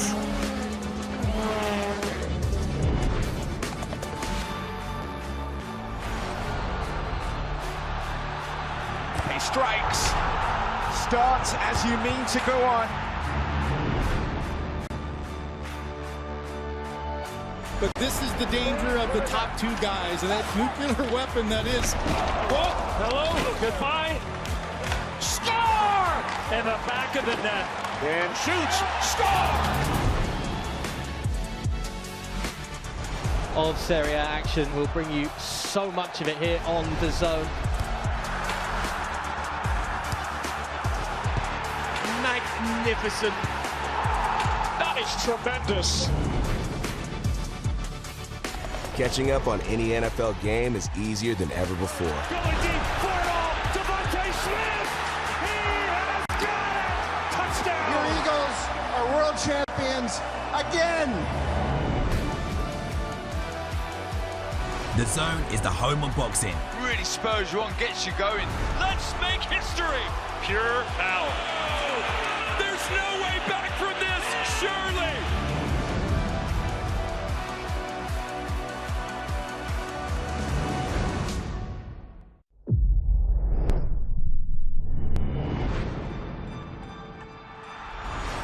Don't miss the biggest night in MMA. We are now set for the main event.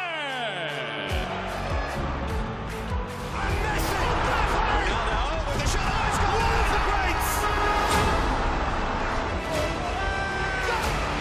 Champions of the world! There's all to play for, which is so exciting. These teams have to come in here and give it their all.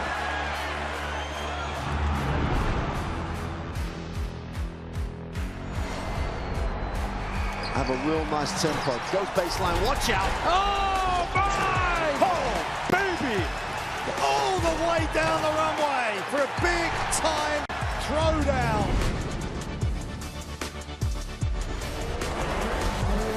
Oh, that's a lot of fans out there. Look at that! The drama keeps continuing, Jenny. This is just brilliant.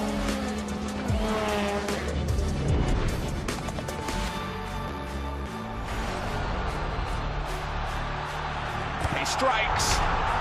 Starts as you mean to go on. But this is the danger of the top two guys, and that nuclear weapon that is. Oh, hello, goodbye. Score! In the back of the net. And shoots, score! Of Serie A action. We'll bring you so much of it here on DAZN. Magnificent. That is tremendous.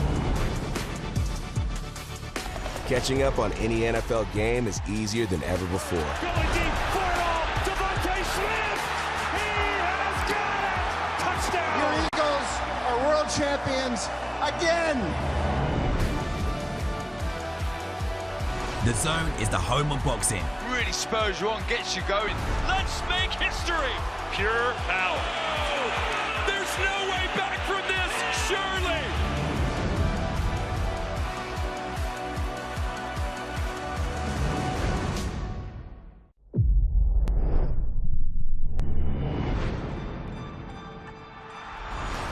Don't miss the biggest night in MMA. We are now set for the main event.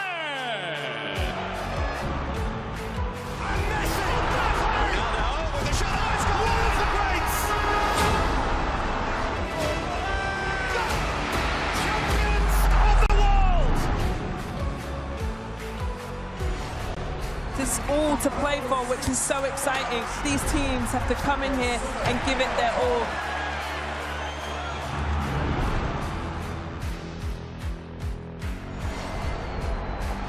Have a real nice tempo. Goes baseline, watch out. Oh, my! Oh, baby! All the way down the runway for a big-time throwdown.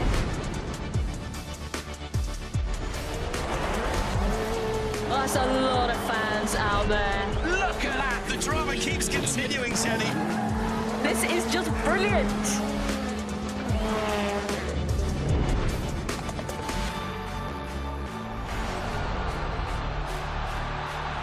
He strikes. Starts as you mean to go on. But this is the danger of the top two guys and that nuclear weapon that is. Oh, hello, goodbye. Score! In the back of the net. And shoots, score! Of Serie A action. We'll bring you so much of it here on DAZN. Magnificent. That is tremendous. Catching up on any NFL game is easier than ever before. Going deep for it all. Devontae Smith. He has got it. Touchdown. Your Eagles are world champions again. DAZN is the home of boxing. Really spurs you on, gets you going. Let's make history. Pure power. There's no way back from this, surely.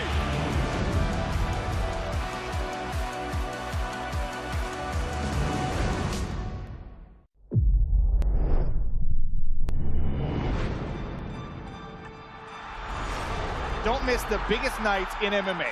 We are now set for the main event.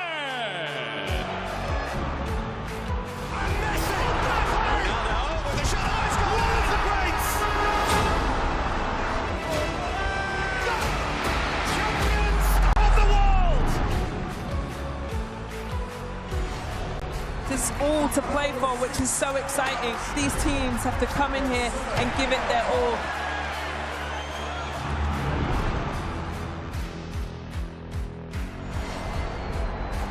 Have a real nice tempo. Goes baseline, watch out. Oh, my! Oh, baby! All the way down the runway for a big-time throwdown.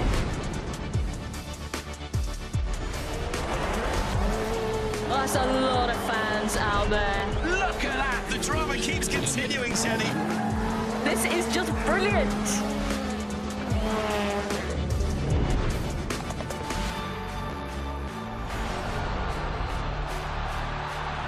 He strikes. Starts as you mean to go on. But this is the danger of the top two guys and that nuclear weapon that is. Oh, hello, goodbye. Score! In the back of the net. And shoots, score! Of Serie A action. We'll bring you so much of it here on DAZN. Magnificent. That is tremendous. Catching up on any NFL game is easier than ever before. Going deep for it all. Devontae Smith. He has got it. Touchdown. Your Eagles are world champions again. DAZN is the home of boxing. Really spurs you on, gets you going. Let's make history. Pure power. There's no way back from this, surely.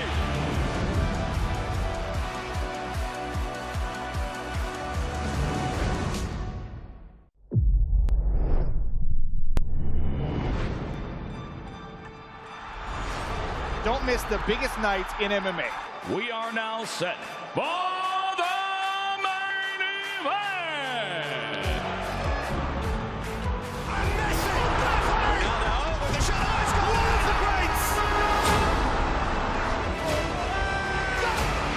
Champions of the world. There's all to play for, which is so exciting. These teams have to come in here and give it their all.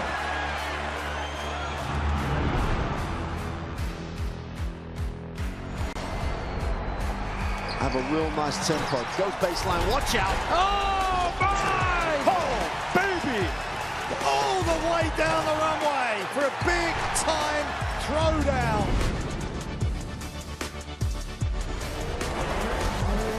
That's a lot of fans out there. Look at that. The drama keeps continuing, Jenny. This is just brilliant.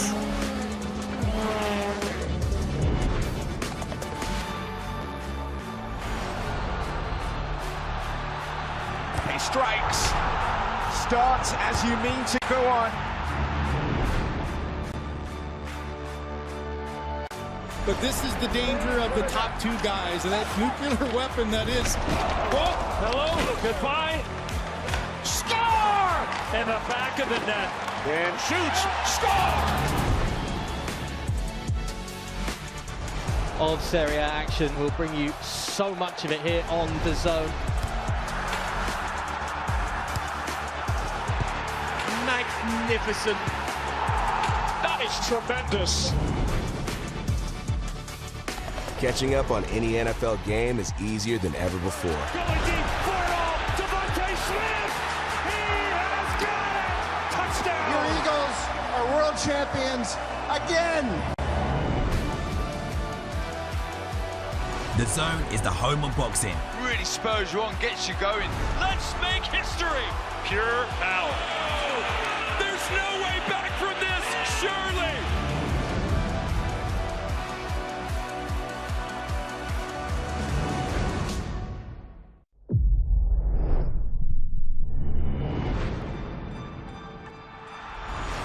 Don't miss the biggest nights in MMA. We are now set for the main event. With a shot, it's got one of the greats. Champions of the world. There's all to play for, which is so exciting. These teams have to come in here and give it their all.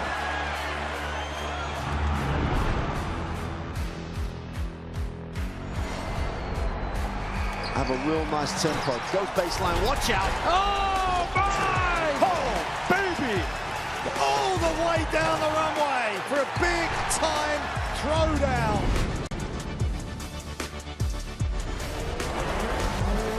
That's a lot of fans out there. Look at that. The drama keeps continuing, Jenny. This is just brilliant.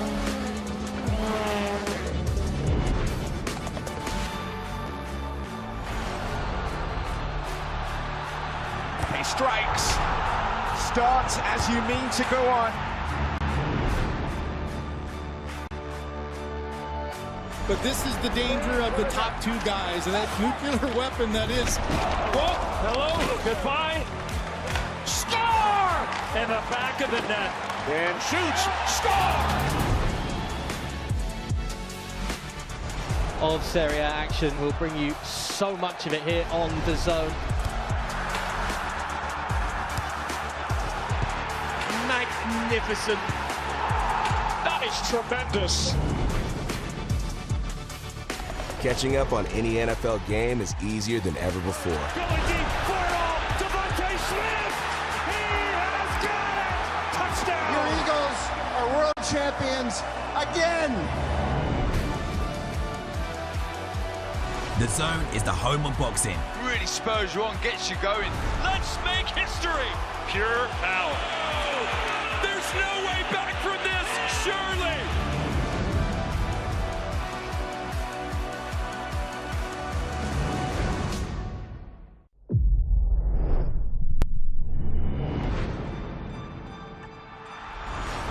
Don't miss the biggest nights in MMA. We are now set for the main event.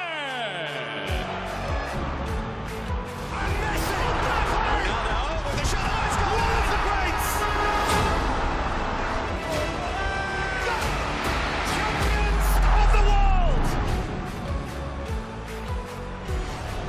There's all to play for, which is so exciting. These teams have to come in here and give it their all.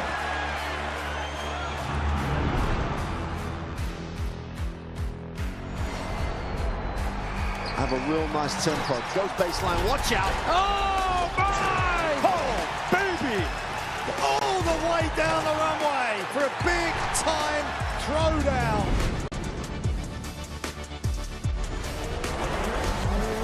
Oh, that's a lot of fans out there. Look at that. The drama keeps continuing, Sally. This is just brilliant.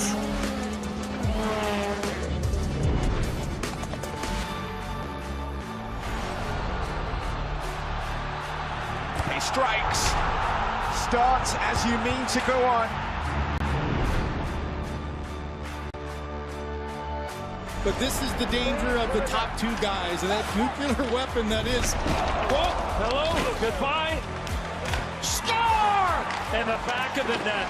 And shoots, score!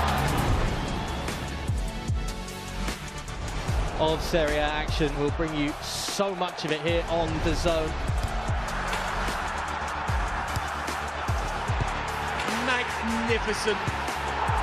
That is tremendous. Catching up on any NFL game is easier than ever before. Going deep for it all. Devontae Smith. He has got it. Touchdown. Your Eagles are world champions again. DAZN is the home of boxing. Really spurs you on, gets you going. Let's make history. Pure power. There's no way back from this, surely.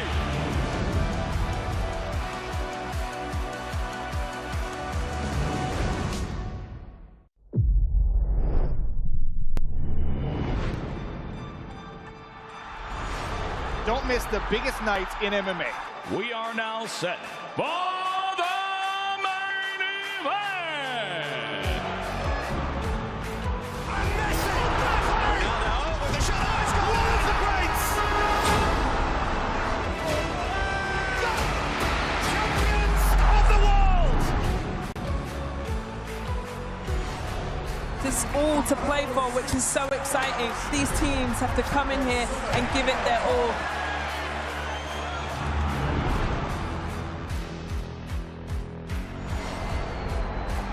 Have a real nice tempo. Goes baseline, watch out. Oh, my! Oh, baby! All the way down the runway for a big-time throwdown.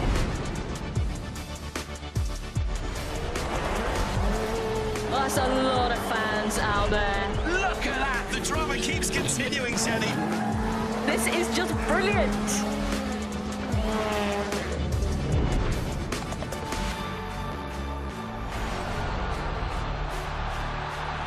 He strikes. Starts as you mean to go on. But this is the danger of the top two guys and that nuclear weapon that is. Whoa, hello, goodbye. Score! In the back of the net. And shoots, score! Of Serie A action. We'll bring you so much of it here on DAZN. Magnificent. That is tremendous. Catching up on any NFL game is easier than ever before. Going deep for it all. Devontae Smith. He has got it. Touchdown. Your Eagles are world champions again. DAZN is the home of boxing. Really spurs you on, gets you going. Let's make history. Pure power. There's no way back from this, surely.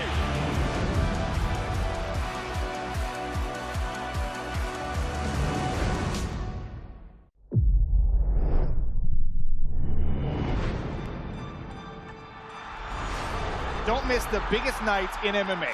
We are now set for the main event. Ronaldo with a shot. Oh, it's got one of the greats. Champions of the world. There's all to play for, which is so exciting. These teams have to come in here and give it their all.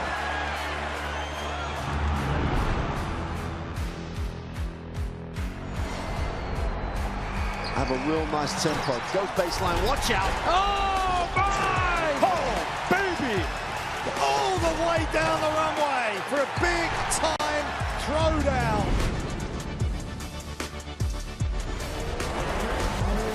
That's a lot of fans out there. Look at that! The drama keeps continuing, Jenny.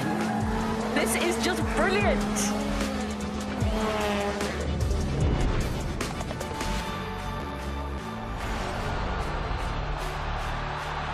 He strikes. Starts as you mean to go on. But this is the danger of the top two guys and that nuclear weapon that is. Oh, hello, goodbye. Score! In the back of the net. And shoots, score! Of Serie A action. We'll bring you so much of it here on DAZN. Magnificent. That is tremendous. Catching up on any NFL game is easier than ever before. Going deep for it all. Devontae Smith. He has got it. Touchdown. Your Eagles are world champions again.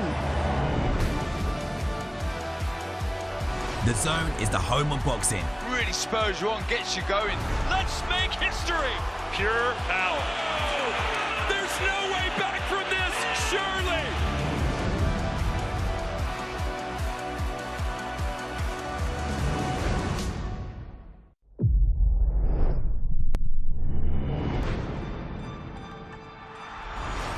Don't miss the biggest night in MMA. We are now set for the main event. Ronaldo with a shot. Oh, it's got one of the greats. Champions of the world.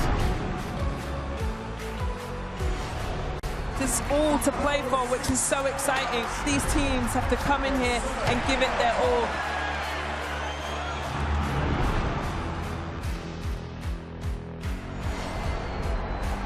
Have a real nice tempo. Goes baseline, watch out. Oh, my! Oh, baby! All the way down the runway for a big-time throwdown.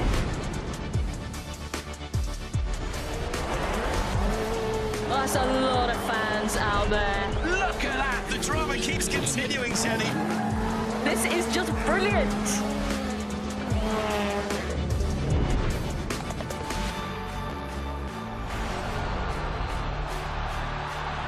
He strikes. Starts as you mean to go on. But this is the danger of the top two guys and that nuclear weapon that is. Oh, hello, goodbye. Score! In the back of the net. And shoots, score! Of Serie A action. We'll bring you so much of it here on DAZN. Magnificent. That is tremendous. Catching up on any NFL game is easier than ever before. Going deep for it all. Devontae Smith. He has got it. Touchdown. Your Eagles are world champions again. DAZN is the home of boxing. Really spurs you on, gets you going. Let's make history. Pure power. There's no way back from this, surely.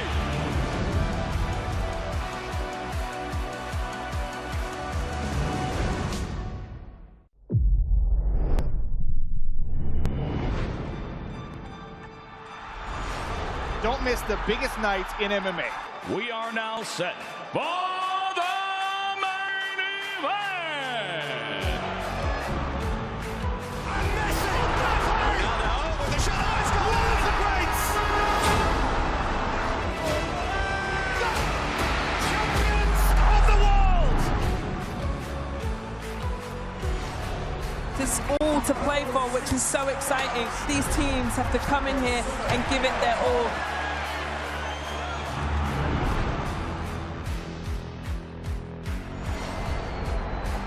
Have a real nice tempo. Goes baseline, watch out. Oh, my! Oh, baby! All the way down the runway for a big-time throwdown.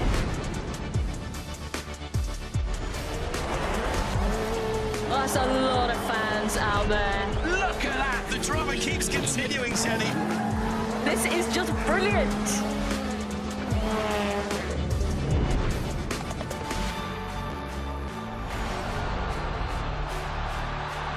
He strikes. Starts as you mean to go on. But this is the danger of the top two guys and that nuclear weapon that is. Whoa, hello, goodbye. Score! In the back of the net. And shoots, score!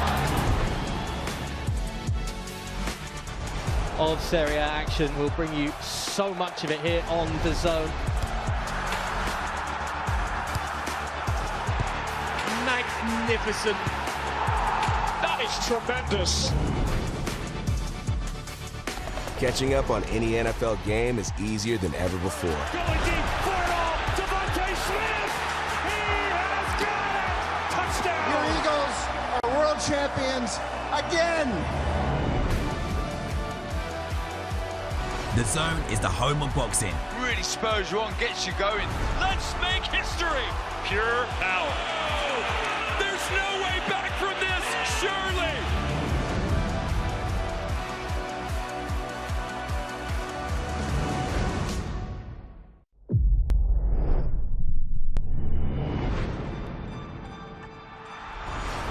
Don't miss the biggest nights in MMA. We are now set for the main event.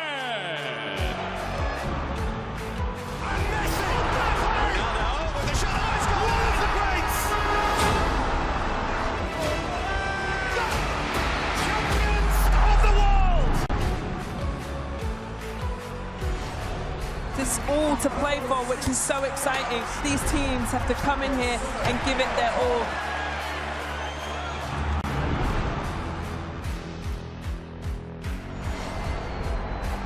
Have a real nice tempo. Goes baseline, watch out. Oh, my! Oh, baby! All the way down the runway for a big-time throwdown.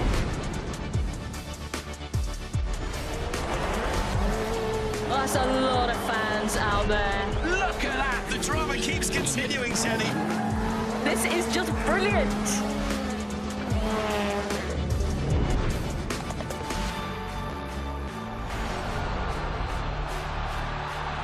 He strikes. Starts as you mean to go on.